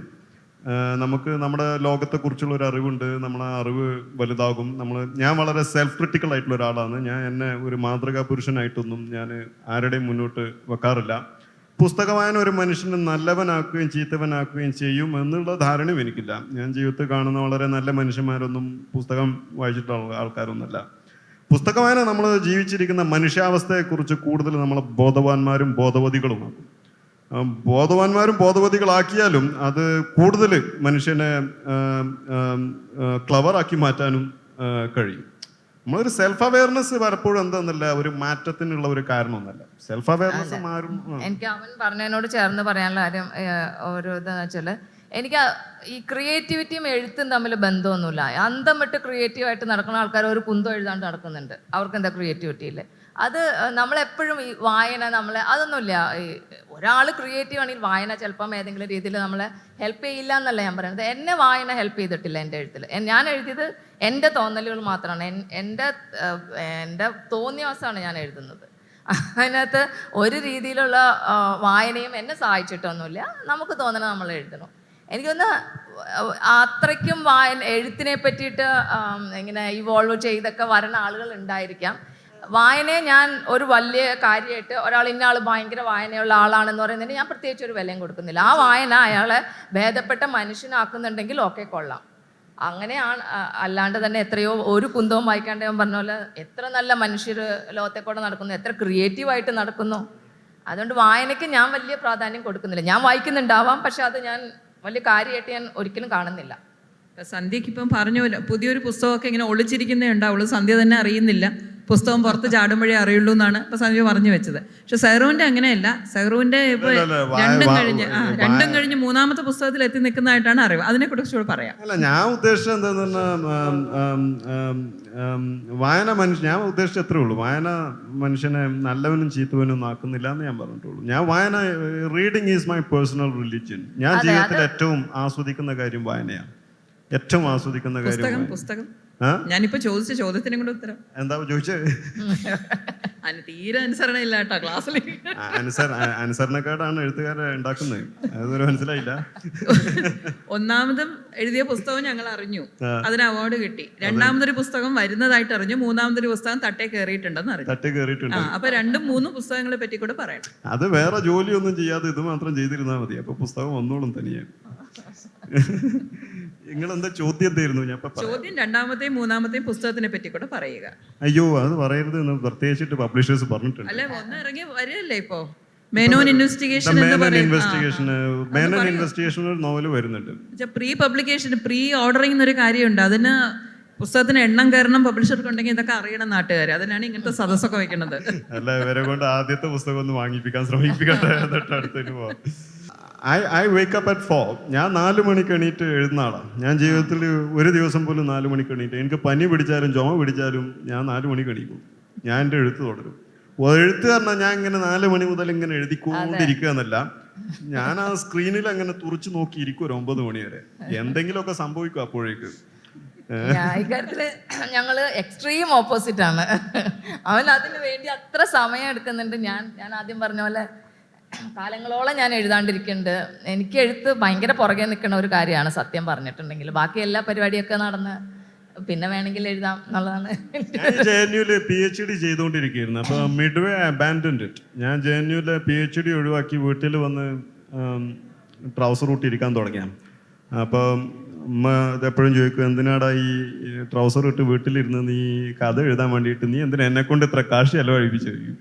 അത് അവിടെ തന്നെ പോകാതെ ഇവിടെ 2005 മുതൽ തന്നെ ചെയ്യായിരുന്നല്ലോ, നീ എന്തിനാ ഇത്രയും വൈകിപ്പിച്ച് 2014 മുതൽ ഇത് ചെയ്യാൻ തുടങ്ങിയെന്ന് ചോദിക്കും. പക്ഷേ 2014 മുതൽ 2019 വരെയുള്ള കാലത്തിനിടെ ഞാൻ 3 നോവൽ എഴുതി. അത് 3 ആരും പബ്ലിഷ് ചെയ്തില്ല. 4ാമത്തതാണ് ഈ പബ്ലിഷായ പുസ്തകം, chronicle of an hour and half. അതിനുശേഷം ഞാൻ മേനൻ ഇൻവെസ്റ്റിഗേഷൻ കംപ്ലീറ്റ് ചെയ്തു. പിന്നെ വേറൊന്ന് ഞാൻ I on the verge of completing it, I'm about to complete it. അപ്പോൾ വളരെ വളരെ ഡിസിപ്ലിൻഡ് ആയിട്ടുള്ള ഒരു റൈറ്ററാണ് ഞാൻ. പബ്ലിഷിങ്ങിൻ്റെ വഴികളൊന്നും, അത് താല്പര്യമുള്ള ആരെങ്കിലുമൊക്കെ കാണും. എന്തെഴുതുമ്പോഴും എവിടെ നിന്ന് തുടങ്ങണമെന്ന് അറിയാത്ത കുറച്ച് പേര് എപ്പോഴും സദസ്സിലുണ്ടാവും എഴുതി വെച്ചിരിക്കുന്നത്. അപ്പം നിങ്ങളുടെ പബ്ലിഷിങ്ങിലേക്കുള്ള വഴി ഒന്ന് പറയാമോ? എങ്ങനെയായിരുന്നു? എത്ര ദുഷ്കരമായിരുന്നു? എത്ര എളുപ്പമായിരുന്നു? എന്തെല്ലാമാണ് കൺസിഡർ ചെയ്യേണ്ടിയിരുന്നത്? എങ്ങനെയാണ് സംഭവിച്ചത്? എൻ്റെത് ട്രാൻസ്ലേഷൻ ആയതുകൊണ്ട് അല്ല, മലയാളം മുതൽ പറയൂ. മലയാളം നോർമലി ഇപ്പം എനിക്ക് പൊതുവേ കാര്യങ്ങൾ എളുപ്പമായിരുന്നു. ആദ്യത്തെ കഥ എഴുതിയത് എനിക്ക് 30ാമത്തെ വയസ്സിലാണ്. അന്നുവരെ ഞാൻ ഒന്നും എഴുതിയിട്ടില്ല, ഒരു സാധനവും ഞാൻ എഴുതിയിട്ടില്ല. ആ കഥ മാതൃഭൂമി ആഴ്ചപ്പതിപ്പിൽ തന്നെ പബ്ലിഷ് ചെയ്തു. പിന്നെ ഒരു 3-4 കഥ കണ്ടിന്യൂസ് ആയിട്ട് പബ്ലിഷ് ചെയ്തോടെ ഞാൻ എഴുത്തങ്ങ് നിർത്തി ഓൾമോസ്റ്റ്. അപ്പോൾ DC പക്ഷേ ആ കഥകൾ ഇഷ്ടപ്പെട്ടിട്ട് ആ ഒരു കഥാസമാഹാരമായിട്ട് ഇറക്കി. അത് കഴിഞ്ഞ് മരിയ ഈ പറഞ്ഞോളെ ഞാൻ നോട്ട്സായിട്ട് എഴുതിക്കൊണ്ടിരിക്കുന്ന കാലമായിരുന്നു. അപ്പം അത് കഴിഞ്ഞപ്പം ഒക്കെ ഒരു നോവലായിട്ട്, പിന്നെ ഞാൻ ഇത് നോവലാക്കാമെന്ന് മനസ്സിലായപ്പം മുതൽ ഞാൻ അതിനെ ഒരു ലിറ്റററി വർക്കായിട്ട് തന്നെ ഞാൻ ഭയങ്കരമായിട്ട് എൻജോയ് ചെയ്താണ് മരിയയിൽ കംപ്ലീറ്റ്ലി ക്രേസി ആയിട്ട് ഉള്ള അത്രയും ക്യാരക്ടേഴ്സിനെ ഉണ്ടാക്കിയത് ഭയങ്കരമായിട്ട് ഞാൻ എൻജോയ് ചെയ്തു. പിന്നെ അത് മാതൃഭൂമി ബുക്സ് പബ്ലിഷ് ചെയ്തു.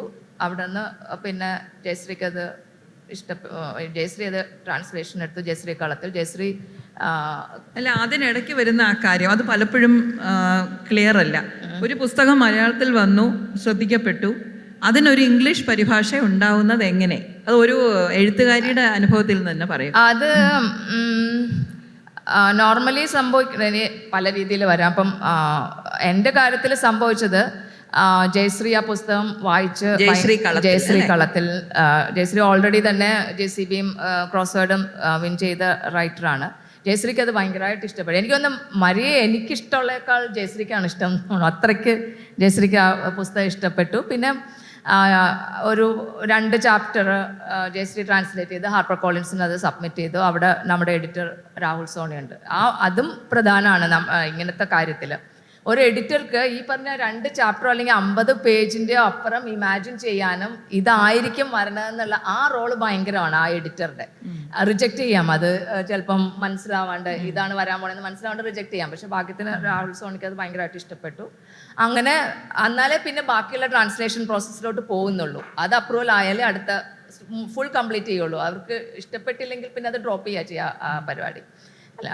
അത് വേറെ പബ്ലിഷർക്ക് ആർക്കും ഇഷ്ടപ്പെട്ടില്ലെങ്കിൽ പിന്നെ അവിടെ നിന്ന് ഫുൾ ഇത് ചെയ്തിട്ട് പുസ്തകമാവുക ചെയ്യുന്നത്. സെഹ്റൂന്റെ പ്രസിദ്ധീകരണത്തിലേക്കുള്ള വഴി, പ്രസാധനത്തിലേക്കുള്ള വഴി ഇത് പല സ്ഥലത്ത് ഞാൻ പറഞ്ഞത്. നമുക്ക് പറയൂ. പ്രസാധനത്തിന് വേറെ വഴിയൊന്നുമില്ല. എന്നേ പുസ്തകം എഴുതി അങ്ങ് സബ്മിറ്റ് ചെയ്താൽ മതി. കൊള്ളാവുന്നെങ്കിൽ പബ്ലിഷ് ചെയ്യും. അങ്ങനെ കൊള്ളാവുന്ന കുറെ ബുക്കൊന്നും ഇങ്ങനെ ചെതറി കിടക്കുന്നൊന്നുമില്ല. അങ്ങനെ കൊള്ളാവുന്ന എഴുതിയാൽ പബ്ലിഷ് ചെയ്യും. അതിന് വേറെ വഴിയൊന്നുമില്ല. എങ്ങനെ ഒരു എൻകറേജ്മെന്റ് മോട്ടിവേഷൻ ഒന്നും ആവശ്യമില്ലാന്നേ. പണി അറിയുന്നവർ അവർ എവിടെ ഇരുന്നത് ചെയ്തോളും, ആവശ്യമുള്ളവർ ചെയ്തോളും. നമ്മളിത് ഇത്തരം ഈ പ്രോത്സാഹനവും ഈ മറ്റേ മോട്ടിവേഷനും പ്രചോദനവും ഇതൊക്കെ ഈ വാക്കുകളൊക്കെ എടുത്ത് ഒഴിവാക്കണം നമ്മൾ സ്റ്റേജിൽ നിന്ന്. എഴുത്തുകാരിയാകാനും ഒരു ഒറ്റ വഴിയേ ഉള്ളൂ, ഇരുന്ന് പുസ്തകം വായിക്കുക. ലോക സാഹിത്യത്തിൽ ഏറ്റവും നല്ല എഴുത്തുകാരുടെ ഏറ്റവും നല്ല എഴുത്ത് എന്താണ്, എല്ലാ നല്ല എഴുത്ത് നല്ലതാക്കി മാറ്റുന്നത് എന്ന് മനസ്സിലാക്കുക. ഭാഷയിലെ വൈദഗ്ധ്യം നേടുക. മനുഷ്യൻ്റെ പ്രകൃതത്തെക്കുറിച്ച് വളരെ നല്ല അവഗാഹം ഉണ്ടാകുക. അതിന് ഏറ്റവും നല്ല വഴി സ്വന്തത്തെക്കുറിച്ച് പഠിക്കുക. ഞാൻ തന്നെ എപ്പോഴും എന്നോട് പറയുന്ന ഒരു കാര്യം, എല്ലാ നല്ല അന്വേഷണങ്ങളും എപ്പോഴും കണ്ണാടിയുടെ മുന്നിൽ ചെന്ന് അവസാനിക്കുന്നതാണ് ഞാൻ തന്നെ എന്നോട് പറയാറുള്ളത്. അപ്പം വളരെ സെൽഫ് ക്രിട്ടിക്കലായിട്ട് ലോകത്തെ വീക്ഷിക്കുക. സാധാരണക്കാരിൽ സാധാരണക്കാരനായി മാറുക. അമ്മയെ കാണുക, അമ്മ എന്താണ് ജീവിതത്തിൽ ചെയ്യുന്നത് നോക്കുക, എന്താണ് നമ്മുടെ കുടുംബത്തിൽ സംഭവിക്കുന്നത് നോക്കുക, പറയുന്നതും പറയാത്തതും എന്താണെന്ന് നോക്കുക, സമൂഹത്തിൽ എന്താ നടക്കുന്നത് നോക്കുക, പറയാവുന്നതും പറയാത്തതും എന്താണെന്ന് നോക്കുക. ആൾക്കാർ പറയാതിരിക്കുന്നത് പറയാനുള്ള നല്ലൊരു വേദിയാണ് സാഹിത്യം. അത് വളരെ ഭാഷയിലെ വൈദഗ്ധ്യത്തോടു കൂടി ചെയ്താൽ പബ്ലിഷേഴ്സ് പബ്ലിഷ് ചെയ്തോളും. സാഹിത്യത്തിന് സാഹിത്യത്തിൻ്റെതായിട്ടുള്ള ധർമ്മമുണ്ട്. പലപ്പോഴും എന്താ ഈ സംഭവിക്കുന്നതെന്ന് പറഞ്ഞാൽ, നമ്മുടെ ഈ പെട്ടെന്ന് തന്നെ മറ്റു മനുഷ്യരെ നല്ലവരാക്കി തീർക്കാനുള്ള ഒരു മാർഗമാക്കി സാഹിത്യത്തെ ഉപയോഗിക്കുന്ന ഒരു പ്രകൃതം നമ്മുടെ നാട്ടിലൊക്കെ ഉണ്ട്. അപ്പോൾ എഴുത്തുകാർക്ക് തന്നെ തോന്നുന്നതാണ്, ഞാനാണ് ഒരു മോഡൽ സിറ്റിസൺ, ഞാനാണ് മാതൃകാ പൗരൻ, എന്നെപ്പോലെ നിങ്ങളൊന്ന് ആയിത്തീർന്നാൽ സമൂഹം നന്നായി. ഇങ്ങനെയുള്ള ആറ്റിറ്റ്യൂഡുകളൊക്കെ ഒഴിവാക്കി മനുഷ്യാവസ്ഥയെ വളരെ സങ്കീർണമായിട്ടുള്ള എല്ലാ മനുഷ്യാവസ്ഥകളും സങ്കീർണമാണ്. അപ്പം മനുഷ്യാവസ്ഥയുടെ സങ്കീർണതയെ വളരെ സത്യസന്ധമായിട്ട് കഥാരൂപത്തിൽ എഴുതി വെച്ചാൽ പബ്ലിഷ് ചെയ്യപ്പെടും. അപ്പോൾ ആ കഥ എഴുതുമ്പോൾ നമ്മൾ എന്താണോ എഴുതുന്നത് അത് സന്ദേശത്തെ തുടർച്ചയായിട്ട് ചേർത്തുകൊണ്ടിരിക്കണം. If you are writing a novel, if you are writing a story, that story should consistently refuse to give a message, which is the only way you can make your work more complex and complex.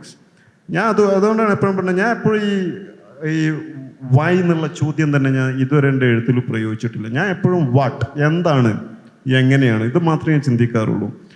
അപ്പോൾ എനിക്ക് ഈ ചോദ്യങ്ങളും ഭയങ്കര boring ആയിട്ട് തോന്നും. നിങ്ങളല്ലേ ഞാൻ പറഞ്ഞത്, ഞാൻ ഈ പല സ്ഥലത്ത് എന്താണ്, എങ്ങനെയാണ് ട്രാവലിങ്, എങ്ങനെയാണ് പബ്ലിഷിങ് ചെയ്യണത്. ഞാൻ പറഞ്ഞല്ലോ, ഇപ്പോൾ 3 നോവൽ ഞാൻ എഴുതി. 3 നോവൽ എഴുതാൻ വേണ്ടിയിട്ട് ഞാൻ ചിലവഴിച്ച മണിക്കൂറുകൾ എടുത്ത് ആയിരക്കണക്കിന് മണിക്കൂറുകളായിരിക്കും. അപ്പോൾ ഈ 3 നോവൽ എഴുതാൻ വേണ്ടിയിട്ട് എനിക്ക് 6-7 വർഷം എടുത്തു. എൻ്റെ ജീവിതത്തിൽ ആ സമയത്ത് ഞാൻ 4000 രൂപ ഒക്കെ പണിയെടുത്തിട്ടുണ്ട്, 5000 രൂപ മാസത്തിന് ശമ്പളത്തിന് പണിയെടുത്തിട്ടുണ്ട്. ഞാൻ ചെയ്ത പണിക്ക് 2 വർഷം എനിക്ക് ശമ്പളം കിട്ടാതെ വന്നിട്ടുണ്ട്. ഞാൻ എന്നെ കാണുമ്പോൾ എൻ്റെ ഒരു സുഹൃത്തുണ്ട്, ഞാൻ ഇങ്ങനെ എടാ വിജിത്തെന്ന് വിളിച്ചപ്പോൾ അവൻ പെട്ടെന്ന് 20 രൂപ അവിടെ വെച്ച് ഓടി. ഞാൻ എന്തോ ചോദിക്കാൻ വരുമെന്ന് കണ്ടുകൊണ്ട് അതേ ഉള്ളൂ അവൻ്റെ കയ്യിൽ. അല്ല സാർ ഇപ്പൊ പഠിപ്പിക്കുന്നില്ല എന്നല്ലേ പറഞ്ഞത്? പഠിപ്പിക്കുന്നതിന് കേരളത്തിൽ കാശൊന്നും കിട്ടാറില്ല. വെറുതെ ഈ പാൻറ്റും കുപ്പായിട്ട് ഇങ്ങനെ ഈ ഷൂസൊക്കെ ഇട്ട് പോകാന്നല്ലാതെ ഞാൻ 3-3.5 കൊല്ലം ശമ്പളം കിട്ടാതെയൊക്കെ ജോലി ചെയ്തിട്ടുണ്ട്. ആരോടാ പരാതിപ്പെടുന്നത്? കമ്മ്യൂണിസ്റ്റുകാരല്ലേ ഭരിക്കുന്നത്, കോൺഗ്രസ്സുകാരല്ലേ ഭരിക്കുന്നത്? ആരോടാ പരാതിപ്പെടുന്നത്? എല്ലാവർക്കും അറിയത്. 3-3.5 വർഷം ഞാൻ ഗസ്റ്റ് ലെക്ചറായിട്ടാണ് പണിയെടുക്കാറുള്ളത്. 7500 രൂപ എനിക്ക് തന്നിരുന്നത്. 7500 രൂപക്ക് ബൈക്ക് ഓടിക്കുമായിരുന്നു. ഈ ബൈക്കിൻ്റെ 4500-5000 രൂപ അടവടക്കും. അത് കഴിഞ്ഞാൽ പിന്നെ 2000 രൂപ കിട്ടുക. ഉപ്പാക്ക് ക്യാൻസർ വന്നിട്ട് 8 വർഷം ഞാൻ ക്രൗഡ് ഫണ്ടൊക്കെ ചെയ്താണ്ടാണ് ഞാൻ വാപ്പാൻ്റെ ട്രീറ്റ്മെൻറ്റ് നടത്തിയിട്ടുള്ളത്. എത്രങ്ങാനും പേർക്ക് ആ കടം. എനിക്കൊരിക്കലും ഈ കടമൊന്നും കൊടുക്കേണ്ട ആവശ്യമില്ല, കടം വാങ്ങേണ്ട ആവശ്യമില്ല. കാരണം ഞാൻ 12-13 വർഷം ഞാൻ ഗസ്റ്റ് ലെക്ചറായിട്ട് പണിയെടുത്തിട്ടുണ്ട്. പിന്നെ എന്തുകൊണ്ടാണ് ഞാൻ പാവമായിട്ട് ഇപ്പോഴും നിൽക്കുന്നത്? ഞാൻ ക്രോസ് വേർഡ് അവാർഡ് കിട്ടുമ്പോൾ എനിക്ക് 3000 രൂപയാണ് എൻ്റെ അക്കൗണ്ട് ഉണ്ടായിരുന്നത്. ഈ അവസ്ഥയിൽ എന്നെ എത്തിച്ചത് എന്താണ്? കേരളമാണ്. നിങ്ങൾ ഈ തൊഴിലാളി എന്നിങ്ങനെ പറഞ്ഞു കിടന്നിട്ട് കാര്യമില്ല. അതിന് ശമ്പളം കൊടുക്കാനുള്ള ത്രാണി വേണം. അതില്ലെങ്കിൽ ഈ വാക്കുകളൊന്നും ഉപയോഗിക്കരുത്. അപ്പോൾ ഈ എങ്ങനെ എഴുത്തുകാരനായി എന്ന് പറഞ്ഞാൽ ഞാൻ എൻ്റെ വളരെ പൂർണ്ണ ബോധ്യം ഉണ്ടായിരുന്നു. 2-3 നോവല്, മോശം നോവല്, പബ്ലിഷ് ചെയ്യപ്പെടാത്ത നോവല് എഴുതിയിട്ടാണ് നല്ല എഴുത്തുകാരൻ നല്ല പുസ്തകങ്ങളിലോട്ട് എത്തിച്ചേരുന്നത്. ആ പൂർണ്ണ ബോധത്തോടു കൂടി തന്നെയാണ് ഞാൻ പ്രവർത്തിച്ചിട്ടുള്ളത്. ഒരു ഘട്ടത്തിലും സാമ്പത്തികമായിട്ടുള്ള ദാരിദ്ര്യം എന്നെ ഒരു ഘട്ടത്തിലും എൻ്റെ പുസ്തകത്തിനെ പഴിക്കുകയോ ഞാനത് തൊഴിലായിട്ടാണ് കാണുന്നത്. ഈ തൊഴിലിനെ ഒരു ഘട്ടത്തിലും പഴിക്കുകയോ അല്ലെങ്കിൽ അമർഷം രേഖപ്പെടുത്തുകയോ തോന്നാൻ എനിക്ക് കഴിഞ്ഞിട്ടില്ല, സാധിക്കത്തുമില്ല. ഞാൻ രാവിലെ 4 മണിക്ക് എല്ലാ സമയത്തും എണീറ്റിട്ടുണ്ടായിരുന്നു. ഇത് ഒരു പ്രത്യേകിച്ചിട്ട് നമ്മളിങ്ങനെ ഈ എന്ത് പ്രചോദനം? ഡാൻസ് കളിക്കേണ്ട ആൾ ഡാൻസ് കളിക്കും. അതിനിപ്പം നിങ്ങൾ എന്ത് തടഞ്ഞാലും ഡാൻസ് കളിക്കും. പ്രചോദനം, പ്രോത്സാഹനം. എന്നിട്ട് ഇവിടെ കിടന്ന മറ്റേ ഫ്ലക്സ് ബോർഡ് അടിച്ച് ഈ കുട്ടികളുടെ പിക്ചറൊക്കെ അങ്ങാടി വെക്കുക. എന്നിട്ട് ഈ മറ്റു കുട്ടികൾ അവരുടെ പിക്ചർ വരാത്തതിൽ വിഷമം തോന്നുക. അതുമാതിരിയുള്ള ഈ ബാലിഷമായിട്ടുള്ള കാര്യങ്ങളൊക്കെ ഒഴിവാക്കി കുറച്ചും കൂടിയൊക്കെ ഒരു ഗൗരവപരമായിട്ട് സ്വന്തം ആഗ്രഹങ്ങളെ വളർത്തിയെടുക്കാനും സ്വന്തം സ്വാതന്ത്ര്യത്തിനനുസരിച്ച് ചിന്തിക്കാനും വ്യക്തി സ്വാതന്ത്ര്യമാണ് ഏറ്റവും പ്രധാനം. എന്നെ എഴുത്തുകാരനാക്കിയ 2 പ്രധാന കാര്യങ്ങളാണ്.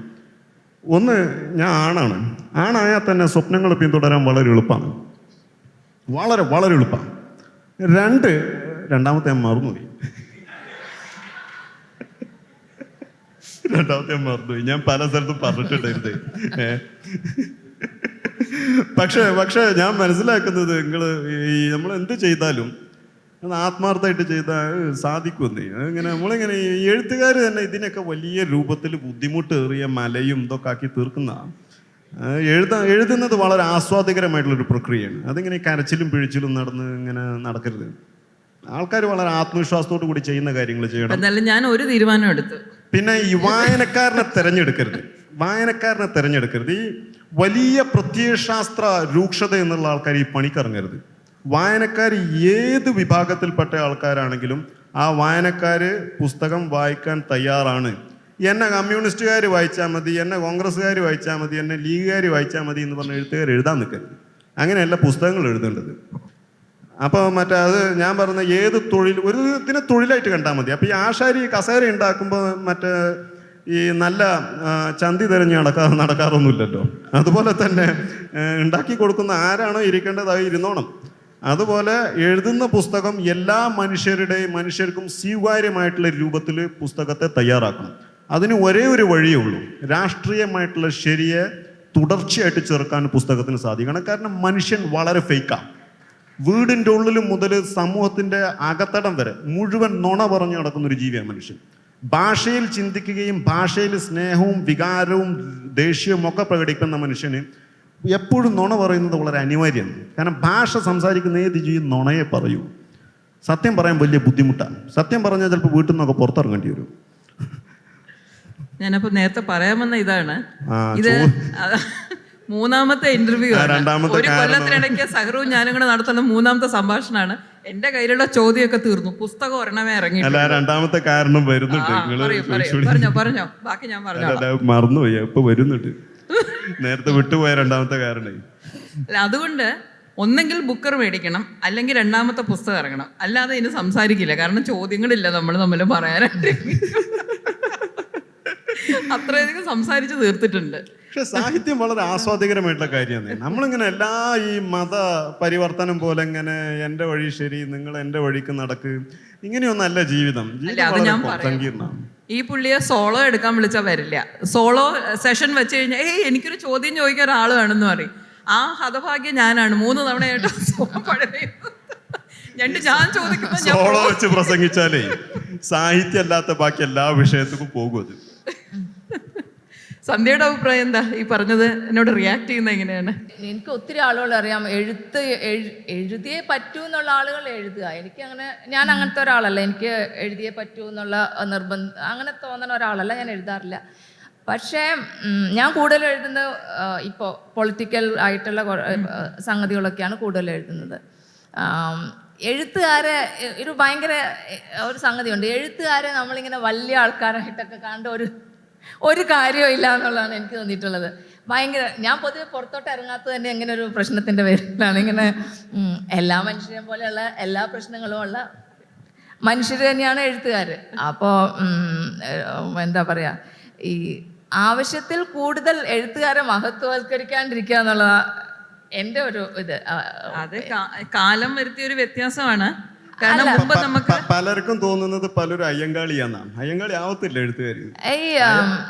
അയ്യങ്കാളിയൊക്കെ വലിയ ഇന്റഗ്രിറ്റി ഉള്ള വ്യക്തിയാണ്. എഴുത്തുകാർ അങ്ങനെ ഇന്റഗ്രിറ്റി ഉള്ള വ്യക്തി അല്ല. ഈ സാധാരണ നമ്മൾ സ്ഥിരം കാണുന്ന ഇങ്ങനെ എഴുത്തുകാരെന്ന് പറഞ്ഞാൽ ഇങ്ങനെ ഭയങ്കരമായിട്ട് ഉണ്ടാവുമായിരിക്കും മീഡിയ എപ്പോഴും അതൊന്നും കാര്യമുള്ള കാര്യമല്ല. അതിൻ്റെ പുറകെ ഒന്നും നമ്മൾ പോകാണ്ടിരിക്കുക. ഞാൻ എഴുതാനുണ്ടെങ്കിൽ എഴുതുക, ഇല്ലെങ്കിൽ അവനവൻ്റെ കാര്യം നോക്കിയിട്ടോ, പിന്നെ എന്തെങ്കിലും കൊള്ളാവുന്ന കാര്യം ചെയ്യാനുണ്ടെങ്കിൽ അതൊക്കെ ചെയ്യുക, അത്രയേ ഉള്ളൂ. അല്ലാണ്ട് ഞാൻ എഴുത്തുകാരനാണ് എഴുത്തുകാരിയാണെന്ന് പറഞ്ഞിട്ട് നടക്കരുത്. അങ്ങനെയുള്ള ആൾക്കാരുടെ പുറകെ ആൾക്കാർ വായനക്കാർ പോവുകയും ചെയ്യരുതെന്നാണ് ഞാൻ പറയുന്നത്. അതാ പറഞ്ഞ, എഴുതുന്നവനും ഉണ്ട് എഴുത്തുകാരനും ഉണ്ട്. അത് 2 തരത്തിൽ പലപ്പോഴും പറയാറുണ്ട്. അപ്പം ഇതിൻ്റെ ഒരു വാൽ ചേർത്ത് പോകുന്ന ഒരു ചോദ്യം കൂടെ ചോദിക്കാം. ഇപ്പോൾ എഴുത്തുകാരനെ എഴുതിയാൽ മാത്രം പോരാ, മാർക്കറ്റിങ്ങും കൂടെ ചെയ്യണമല്ലോ അവനവൻ്റെ പുസ്തകങ്ങളുടെ. അങ്ങനെ ഒരു കാലമാണ് വന്നിരിക്കുന്നത്. മുമ്പ് എഴുതി കഴിഞ്ഞാൽ എഴുത്തുകാരൻ അവിടെ നിന്ന് മാറി അടുത്ത കൃതി എഴുതാൻ തുടങ്ങാം. ഇപ്പം അങ്ങനെ പറ്റുന്നില്ല. എനിക്ക് ഉറപ്പാണ്, സൈറൂന് കഴിഞ്ഞ ദിവസം പറഞ്ഞില്ല, അടുത്ത പുസ്തകത്തിൻ്റെ എഡിറ്റിംഗ് ചെയ്യാൻ പറ്റുന്നില്ല. ഇങ്ങനെ ഒരു മാർക്കറ്റിങ്ങിൻ്റെ ഭാഗമായി അല്ലെങ്കിൽ PR-ൻ്റെ ഭാഗമായി അതിനെ പറ്റി ഒന്ന് പറയാമോ? എന്താണ് ഒരു ഡിമാൻഡ് വരുന്നത് ജീവിതത്തിൽ നിന്ന്? ലാസ്റ്റ് ക്വസ്റ്റ്യൻ ആണ് പറഞ്ഞിട്ട്. ഇപ്പൊ പനിയൊക്കെ പിടിച്ചിപ്പോ ഒന്ന് കിടക്കുക, വേറെന്താ, എല്ലായിടത്തും പോയി പ്രസംഗിക്കണം. ഇത് ഒരു കുറ്റം പറയാൻ പറ്റില്ല. കാരണം എന്താണെന്നോ, നമ്മുടെ ഈ ബുക്ക് റീഡിങ് വളരെ വീക്കായിട്ടുള്ള ഒരു സൊസൈറ്റിയാണ് നമ്മുടെ. എനിക്ക് തോന്നുന്നത് നമ്മുടെ റീജിയണൽ ലാംഗ്വേജസിൽ ഇംഗ്ലീഷ് സ്പീക്കേഴ്സിനെക്കാളും നല്ല വായനക്കാരുണ്ട്. ഇംഗ്ലീഷ് ലാംഗ്വേജിൽ വളരെയധികം കുറവാണ്. ഇന്ത്യയിൽ ഏറ്റവും നോൺ ക്രിയേറ്റീവ് ആയിട്ടുള്ള പോപ്പുലേഷൻ ഇംഗ്ലീഷ് സ്പീക്കിംഗ് പോപ്പുലേഷനാണ് സത്യം പറഞ്ഞാൽ. അത് ഇപ്പോൾ നമ്മളിപ്പോൾ ഈ മറ്റേ BJP-യോ അല്ലെങ്കിൽ മറ്റേ ഇതൊക്കെ പറയുമ്പോഴും BJP-യുടെ ഏറ്റവും വലിയ വോട്ട് സോഴ്സ് എന്ന് പറഞ്ഞാൽ അർബൻ ഇംഗ്ലീഷ് സ്പീക്കിംഗ് എലീറ്റ്സ് ആണ്. ഇവർ കണിശമായിട്ട് ടോട്ടാലിറ്റേറിയൻ സിസ്റ്റംസ് ആഗ്രഹിക്കുന്ന ആൾക്കാരാണ്.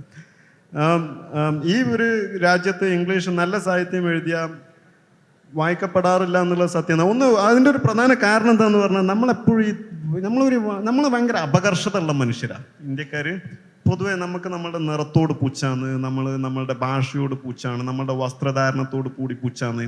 ഈ പുച്ഛം മൂത്ത് നമ്മൾ എങ്ങനെയെങ്കിലും വെള്ളക്കാർ പരിസരത്തുണ്ടെങ്കിൽ പിന്നെ ആ വെള്ളക്കാരെ എങ്ങനെയെങ്കിലും പ്രൊജക്റ്റ് ചെയ്ത് കൊണ്ടു കിടക്കുന്ന ഒരു രീതി. അപ്പം ബുക്കർ പ്രൈസ് കിട്ടുന്നതോട് കൂടി ഒരു വെള്ളക്കാരൻ അംഗീകരിച്ച ഉടനെ തന്നെ പാൻറ്റും കുപ്പായും ഇട്ടിറങ്ങിയ പുസ്തകം വാങ്ങുന്ന ഒരു സ്വഭാവം നമുക്കുള്ളത്. അതൊന്നും ക്യൂർ ചെയ്യാനുള്ള ഒരു കപ്പാസിറ്റി നമുക്ക് കൾച്ചറൽ ആയിട്ടില്ല. If a society believes that it is inferior to some other society, there is no point in trying to cure it. You just have to have it. അതാണ് ഞാൻ പറഞ്ഞത്. ഈ അഭിമാനിച്ച് നടക്കുന്നവർക്ക് ഇപ്പോൾ ഈ മിക്കവാറും ഞാൻ പോയി സംസാരിക്കുന്നിടത്തൊക്കെ ആൾക്കാർ ചോദിക്കുന്ന ചോദ്യം എന്നത്, എന്നാ മലയാളത്തിൽ എഴുതാത്തത്? ഞാൻ ഏതെങ്കിലും ഒരു ഭാഷയിൽ എഴുതുന്നുണ്ടല്ലോ, 1. 2, എന്താ മലയാളത്തിൽ എഴുതാത്ത? ഒരു ഒരു കാര്യം അതാണ്, അതായത് നമ്മൾ ഒന്ന് ഇംഗ്ലീഷ് ലാംഗ്വേജ് വളരെ റിസോഴ്സ്ഫുൾ ആയിട്ട് എനിക്ക് തോന്നുന്നുണ്ട്. എനിക്ക് ഇംഗ്ലീഷ് ഭാഷ വളരെ നല്ല ഇഷ്ടമാണ്. പക്ഷെ രണ്ടാമത്തെ ഒരു കാര്യം തന്നെ, ഞാൻ ഈ സാധാരണ ഈ മലയാളി ആയതുകൊണ്ടാണ് എന്നോട് ഈ ചോദിക്കുന്നത്. അങ്ങനെ ഒരു പ്രത്യേകിച്ച് ഒരു അപ്പർ കാസ്റ്റോ ഒരു ക്ലാസ് പ്രിവിലേജോ വേഷത്തിലും മറ്റു കാര്യങ്ങളിലൊക്കെ ഉള്ളതെന്നാണ് ഈ ചോദ്യം ചോദിക്കത്തില്ല. അപ്പോൾ ഇതൊരു വലിയൊരു പ്രശ്നമാണ്. നമ്മളൊരു സബ്സർവിയൻ്റ് ആയിട്ടുള്ള ഒരു കൾച്ചറാണ്. We think we are inferior. നമ്മൾ കളർ കോൺഷ്യസ് ആണ് ഭയങ്കരമായിട്ട്. നമ്മളുടെ മാരേജിൽ കളർ കോൺഷ്യസ് ആണ്. നമ്മളെ ലവിൽ നമ്മൾ ലവിനെ കുറിച്ചൊക്കെ പറയുന്ന കേട്ട് നമ്മൾ അങ്ങ് ഞെട്ടിപ്പോവും. പക്ഷെ ബേസിക്കലി നമ്മളുടെ കണ്ണുകളിലൊക്കെ ഉള്ളത് നിറബോധവും ഈ ജാതിബോധവും നിറഞ്ഞ കണ്ണുകളിലൂടെയാണ് നമ്മൾ പ്രണയിക്കുന്നത് പോലും. നമ്മൾ ഈ സമൂഹത്തെക്കുറിച്ച് ഇങ്ങനെ വെറുതെ പ്രശംസിച്ച് വഷളാക്കിയത്. അതിനെ നന്നായിട്ട് അങ്ങ് പരിഹസിച്ചാൽ ക്യൂർ ആയിക്കോളും കുറേ. അപ്പം ഈ പരിഹാസം എന്നുള്ളത് സാഹിത്യത്തിൻ്റെ വലിയൊരു ധർമ്മമാണ്. അത് ഇംഗ്ലീഷിൽ എഴുതിയിട്ടുണ്ട്. പരിഹസിച്ചിട്ട് എന്ന് പലർക്കും അറിയുന്നില്ല. അപ്പം ഞാൻ നടന്നിങ്ങനെ പറയുന്നുണ്ട്, ഞാൻ നിങ്ങളെ പരിഹസിച്ചിട്ടുണ്ട്, നിങ്ങളൊന്ന് പോയി നോക്കിയെന്ന്. അപ്പം അതിൻ്റെ ഭാഗമായിട്ട് ഞാൻ കുറേ സ്ഥലത്തൊക്കെ പോയി. ഇപ്പം പനിയൊക്കെ പിടിച്ച് ഇപ്പം എഴുത്തൊന്നുമില്ല. ഇപ്പം എഴുതിയതിനെ കുറിച്ച് സംസാരിച്ച് നടക്കുന്നതാണ്. ഒരു കാര്യം കൂടെ പറയട്ടെ. മറിയയുടെ ടെക്സ്റ്റിലെ ഹ്യൂമറിനെ പറ്റി വളരെയധികം എഴുതി കേട്ടിട്ടുണ്ട്. അപ്പൊ നിങ്ങൾ രണ്ടുപേരും അതിനെപ്പറ്റി കൂടെ ആഡ് ചെയ്തിട്ട് കൺക്ലൂഡ് ചെയ്യാം. ആ സംഗതി ഞാൻ ഭയങ്കരമായിട്ട് കേൾക്കുന്ന ഒരു കാര്യമാണ്. സ്ത്രീകളിൽ അപൂർവമായി മാത്രം കാണുന്ന ഹാസ്യം എന്ന് പറഞ്ഞാൽ കേട്ട് ഞാൻ പറ്റും. എന്താ സ്ത്രീകൾക്ക് എന്താ ഹാസ്യമില്ലേ? ഈ സ്ത്രീകൾക്ക് ഹാസ്യമില്ല എന്ന് പറയുന്നത്, നിങ്ങളൊരു കാര്യം മനസ്സിലാക്കണം. ഈ സ്ത്രീകൾക്ക് പുറത്തോട്ട് എത്ര കാലമായി വന്നിട്ട്, ഞങ്ങൾ ഏതെങ്കിലും ഒരു സ്ത്രീ കവലയ്ക്ക് ഇരുന്നിട്ട് വർത്താനം പറയുന്നത് ഇന്നത്തെ കാലത്ത് നിങ്ങൾ കാണുന്നുണ്ടോ? ഈ കവലയും ഈ പറഞ്ഞ സോഷ്യൽ സ്ഥലങ്ങളിലാണല്ലോ ഈ പറഞ്ഞ തമാശയും ഇതൊക്കെ വരുന്നത്. ഞങ്ങൾ ഇങ്ങോട്ട് ഇറങ്ങിയിട്ടല്ലേ ഉള്ളൂ, കവലയൊക്കെ ഞങ്ങൾക്ക് കിട്ടിയിട്ടല്ലേ ഉള്ളൂ. ഇനി ഇങ്ങോട്ട് നോക്കിക്കോ, അന്തം വിട്ട് തമാശ പറയുന്ന ഇഷ്ടം പോലെ. അതിന് പിന്നെ എനിക്കറിയാം, ഇഷ്ടം പോലെ തമാശ പറഞ്ഞ സ്ത്രീകളെ എനിക്കറിയാം. പക്ഷെ അവരാരും എന്നെപ്പോലെ കഥയും നോവലൊന്നും എഴുതാത്തതുകൊണ്ട് ലോകം അറിയുന്നില്ല എന്നുള്ളൂ. ഇവർ തന്നെ ഈ മീൻകറി ഉണ്ടാക്കണതും കടല ഉണ്ടാക്കണതിനെ പറ്റി വലിയ തമാശയൊന്നും ആർക്കും പറയാൻ പറ്റത്തില്ലോ.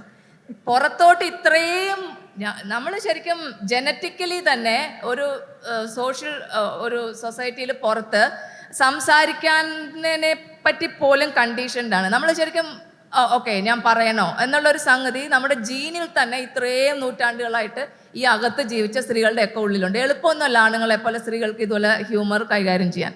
അത് നമുക്ക് ഈ കവലകളും ഇങ്ങനത്തെ എല്ലാ സ്ഥലങ്ങളിലും സ്ത്രീകൾ നിറയെ ഇരിക്കുന്ന കാലം വരുമ്പോൾ ആണുങ്ങളെക്കാൾ ഡെഫിനറ്റായിട്ട് പറഞ്ഞു ആണുങ്ങളെക്കാൾ തമാശ എഴുതുന്ന ഇഷ്ടം പോലെ സ്ത്രീകളുണ്ടാവും, തമാശ പറയുന്ന സ്ത്രീകളുണ്ടാവും. കുറച്ചു കാലം കൂടെ, അത്രേ ഉള്ളൂ. ഇപ്പോൾ ഈ രണ്ടുപേർക്കും ഒരു ചാക്യാരുടെ റോള് ഭാവിയിൽ അവരുടെ സാഹിത്യത്തിൽ കൂടെ എടുക്കാൻ സാധിക്കട്ടെ എന്നാണ് എനിക്ക് അവസാനമായി പറയാൻ പറ്റുന്നത്. സാഹിത്യം എപ്പോഴും സത്യം വിളിച്ചു പറയാൻ ശ്രമിക്കണം. സത്യം ഒരു വലിയ വലിയ പ്രധാനപ്പെട്ട ഒരു കാര്യമാണ്. ഈ സത്യം നമ്മൾ സംസാരിക്കാത്ത മനുഷ്യരാണ് നമ്മൾ. അപ്പോൾ ഈ സത്യം വിളിച്ചു പറയുന്നതിൽ ഒരു പ്രത്യേക ഗുണങ്ങളാണ്, അതിനൊരു ഷോക്ക് വാല്യൂ ഉണ്ട്. ഏത് കാര്യത്തിലാണ് ഈ സത്യം തുടർച്ചയായിട്ട് പറഞ്ഞുകൊണ്ടിരിക്കുന്നത്. സത്യത്തെ ചെറുക്കുന്ന ഒരു സമൂഹത്തിൽ സത്യം പറയുന്നത് ഒരു സാഹിത്യ ഭാഷയാണ്. അപ്പോൾ ഞാൻ അതുകൊണ്ടാണ് പറയുന്നത് സാഹിത്യം ഒരു മതനിന്ദയുടെ ആധുനിക രൂപം എന്നൊക്കെ പറയുന്നത്. കാരണം മതനിന്ദ നമ്മൾ ദൈവത്തെയാണ് തെറി പറയുന്നത്. നമ്മൾ സാഹിത്യത്തിൽ മനുഷ്യനെ തെറി പറയാൻ ശീലിക്കണം. നമ്മൾ ഈ ഒരു കപ്പട്ടത നിറഞ്ഞ ഈ ഒരു ജീവി, ഈ ജീവിയെ തുടർച്ചയായിട്ട് പരിഹസിക്കാനുള്ള ഒരു ശേഷി നമുക്ക് വേണം. ആ പരിഹസിക്കാനുള്ള എന്നിൽ നിന്നും വ്യത്യസ്തരായിട്ടുള്ള മനുഷ്യരെ സൃഷ്ടിക്കാനുള്ള ഒരു കപ്പാസിറ്റി ഒരു എഴുത്തുകാരിക്ക് വളരെ പ്രധാനപ്പെട്ടതാണ്. അത് ചെയ്യാനുള്ള ഒരു ഗുണം നമ്മളിൽ വന്നു ചേരണം. എന്താണ് പറഞ്ഞാൽ മനുഷ്യൻ വളരെ സത്യത്തിൽ നിന്നും സത്യത്തെ മറച്ചു പിടിച്ച് ആരോഗ്യപരമായിട്ടുള്ള ഒരു അന്തരീക്ഷം സൃഷ്ടിക്കുന്ന ഒരു ജീവി ആയതുകൊണ്ട് തന്നെ ആ ഒരു അന്തരീക്ഷത്തിനെ അപ്സെറ്റ് ചെയ്യുന്ന ഒരു കാര്യം സത്യത്തെ ഉച്ചത്തിൽ വിളിച്ചു പറയുന്നതാണ്. ഇപ്പം എൻ്റെ സാഹിത്യത്തിൽ ഞാൻ തുടർച്ചയായിട്ട് ടാബു സബ്ജക്ട്സ് ആണ് ഹാൻഡിൽ ചെയ്യുന്നത്. അതിനൊരു പ്രധാനപ്പെട്ട കാര്യം ഇതാണ്, ഞാൻ സത്യം പറഞ്ഞുകൊണ്ടേയിരിക്കും. അത് ഭയമില്ലാതെ പറയും, രാത്രിയും പറയും, പകലും പറയും, ആൾക്കൂട്ടത്തിന് മുന്നിലും പറയും, ഒറ്റക്കും പറയും, എല്ലായിടത്തും പറയും. അപ്പോൾ ഈ സത്യം പറയാൻ തുടങ്ങിയാൽ ഞാൻ ഈ പണ്ട് വേറെ സ്ഥലത്ത് പോയി പറഞ്ഞ മാതിരി സത്യം പുരോഗമനവാദിയെയും യാഥാസ്ഥികവാദിയെയും ഒരുപോലെ നിരാശപ്പെടുത്തും. ആ ഒരു കഴിവ് അതായത് ഒരു തീവ്രവാദിയെ തണുപ്പിക്കാനും ഒരു മിതവാദിയെ പ്രകോപിപ്പിക്കാനുള്ള ഒരു കഴിവ് സാഹിത്യത്തിൽ ഉണ്ടായിരിക്കണം. ഇതൊക്കെ ഉണ്ടാകണമെന്നുണ്ടെങ്കിൽ നമ്മൾ നല്ല സാഹിത്യത്തെ തുടർച്ചയായിട്ട് വായിക്കുകയും നല്ല സാഹിത്യകാരന്മാർ സദാചാരത്തിൻ്റെ പ്രവാചകരല്ല, നേരെ മറിച്ച് നമ്മുടെ സമൂഹത്തിൻ്റെ, നമ്മുടെ മനുഷ്യാവസ്ഥയുടെ ഒരു വിസിൽ ബ്ലോവേഴ്സാണ് എന്നുള്ളത് ആണ് എൻ്റെ ഒരു ധാരണ. അപ്പോൾ അത് ചെയ്യാൻ, അത് സ്വാഭാവികമായിട്ട് ചെയ്യുമ്പോൾ ഹ്യൂമർ കടന്നു വരും. ഇപ്പോൾ ചേച്ചി ചെയ്യുന്നത് അതാണ്, ഞാനും ചെയ്യുന്നത് അതാണ്. അപ്പോൾ humour is A perhaps one of the most central responsibilities of being A writer. രണ്ടാമത്തെ നേരത്തെ വരുന്നുണ്ട്, ഞാൻ ഉപേക്ഷിക്കാം. ഹായ് സഹർ ചേട്ടാ, ഹായ് സന്ധ്യ മാം, ഹായ് സുനീത മാം. എന്നെ സുനീത ആൻറ്റിക്ക് ഓർമ്മയുണ്ടോ? നമ്മൾ നിയമസഭയിൽ വെച്ച് കണ്ടിട്ടുണ്ടായിരുന്നു. എൻ്റെ ചോദ്യം സഹർ ചേട്ടനോടാണ്. സഹർ ചേട്ടൻ നേരത്തെ പറഞ്ഞല്ലോ പഠിക്കുന്ന കാലത്ത് നല്ല ഉഴപ്പായിരുന്നു, ലേബർ ഇന്ത്യ വായിച്ചിട്ടാണ് +2 ജയിച്ചതെന്നൊക്കെ. അപ്പോൾ അതിനുശേഷം പിന്നീട് ഒരു ഇംഗ്ലീഷ് പുസ്തകം എഴുതിയപ്പോൾ വാപ്പയുടെയും ഉമ്മയുടെയും പ്രതികരണം എന്തായിരുന്നു? കൂടെ പഠിച്ച കൂട്ടുകാരൊക്കെ എന്താ പറഞ്ഞത്, ഇവൻ വലിയ ബുദ്ധിജീവി ആയല്ലോ, അങ്ങനെയൊക്കെ പറഞ്ഞിരുന്നോ? ഞാൻ വാട്സപ്പ് ഉപയോഗിക്കാറില്ല, അത് വാട്സപ്പ് ഉപയോഗിക്കില്ല, വാട്സപ്പ് ആപ്ലിക്കേഷൻ അല്ല, അതുകൊണ്ട് ആരും അറിഞ്ഞിട്ടില്ല.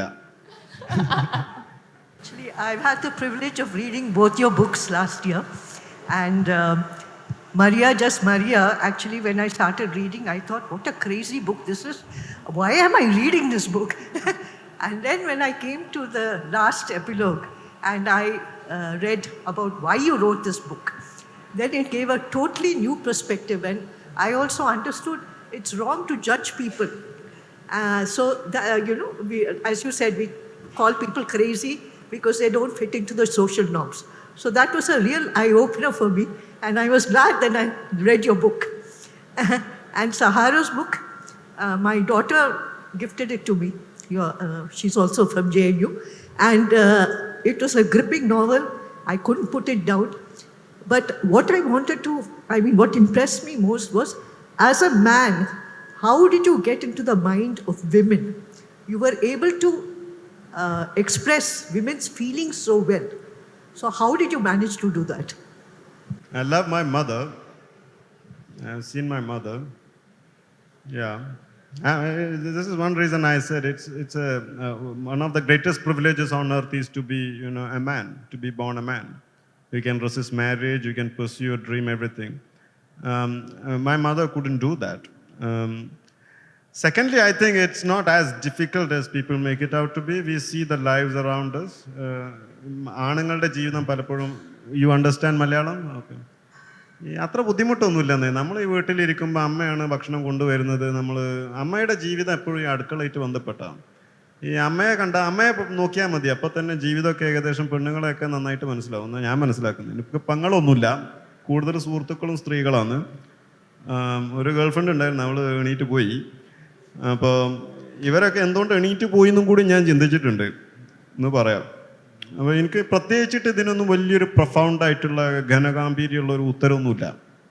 ഞാൻ മനസ്സിലാക്കുന്നത് മനുഷ്യാവസ്ഥ, സ്ത്രീകളുടെ അവസ്ഥ ആണുങ്ങൾക്ക് വളരെയധികം മനസ്സിലാകുന്നുണ്ട് എന്നാണ്. അത് മനസ്സിലാകാതിരിക്കുന്നത് നടിക്കുന്നതായിരിക്കും. ഞാൻ പ്രത്യേകിച്ചിട്ട് അങ്ങനെ ഒരു ഫെമിനിസ്റ്റ് പ്രൊജക്റ്റായിട്ടൊന്നും ചെയ്തിട്ടില്ല. ഞാൻ ആ ഒരു സ്ത്രീയുടെ ഈ സ്ത്രീകൾ തന്നെ പരസ്പരം ഇഷ്ടപ്പെടാത്ത സ്ത്രീകളാണ്. പിന്നെ ബീസുമ എന്ന് പറഞ്ഞ ക്യാരക്ടറിന് റെയ്ഹാനെ ഇഷ്ടമല്ല. അത് പല സ്ഥലങ്ങളിൽ അതൊരു പറയുന്നുണ്ട്. അപ്പം പിന്നെ ആദ്യത്തെ ആ sentence, he gave me 5 children then he rested like God after creation. അങ്ങേര് എനിക്ക് 5 മക്കളെ തന്നു, പിന്നെ ലോകം സൃഷ്ടിച്ച ദൈവത്തെ പോലെ വിശ്രമിച്ചു എന്ന് പറഞ്ഞ് ഇതൊക്കെ ആ നബീസുമ്മയുടെ ഒരു ലോകവീക്ഷണമാണത്. അത് എല്ലാ സ്ത്രീകളുടെ ലോകവീക്ഷണം ആയിക്കോണമെന്നില്ല. അപ്പോൾ ഞാൻ എൻ്റെ കഥാപാത്രത്തിൽ ചിന്തിക്കുന്ന ഒരാളാണ്, കഥയിലും കഥാപാത്രത്തിലും ചിന്തിക്കുന്ന ആളാണ്. അപ്പോൾ എൻ്റെ രണ്ടാമത്തെ നോവൽ ഞാൻ സബ്മിറ്റ് ചെയ്തപ്പോൾ എൻ്റെ എഡിറ്റേഴ്സ് പറഞ്ഞത്, ഇതിൽ സ്ത്രീകളുടെ കഥാപാത്രം അത്രത്തോളം നന്നായിട്ട് ചെയ്തിട്ടില്ല, അത് ആദ്യത്തെ നോവൽ എഴുതിയ ആളാണോ അത് എഴുതിയതെന്ന് പോലും സംശയിച്ചു എന്നൊക്കെ പറഞ്ഞു. അത് സത്യമായിരിക്കും, കാരണം എൻ്റെ രണ്ടാമത്തെ നോവലിൻ്റെ പ്രധാന ഫോക്കസ് ആണാണ്. അപ്പം ഞാൻ പെണ്ണുങ്ങളെ ആൺ കഥാപാത്രത്തിനെ സബ്സേർവ് ചെയ്യാൻ വേണ്ടി മാത്രമേ ഉപയോഗിക്കുന്നുള്ളൂ. ആദ്യ നോവലിൽ ഈ സ്ത്രീ കഥാപാത്രങ്ങളാണ് ഉച്ചത്തിൽ സംസാരിക്കുന്നത്, അതുകൊണ്ട് അവരെ സബ്സേർവ് ചെയ്യാനാണ് ആണുങ്ങൾ മാറുന്നത്. അപ്പം ഇത് ഈ സ്റ്റോറിക്കനുസരിച്ച് വരും. അത് എൻ്റെ കഴിവിനനുസരിച്ച് ഞാൻ ചെയ്യാൻ ശ്രമിച്ചു എന്നുള്ളത് ശരിയാണ്. പക്ഷേ ഞാൻ അങ്ങനെ അതിലൊരു വലിയ വൈദഗ്ധ്യമോ വലിയ അവഗാഹമുള്ള ആളൊന്നുമല്ല. ഞാൻ എപ്പോഴും പറയുന്ന ഒരു കാര്യമാണ്, ഞാൻ അത്ര വലിയൊരു ബുദ്ധിജീവിയൊന്നുമല്ല. I just want to compliment. I have not read either of the books. I just walked in and I got absorbed by your frankness and candid expression.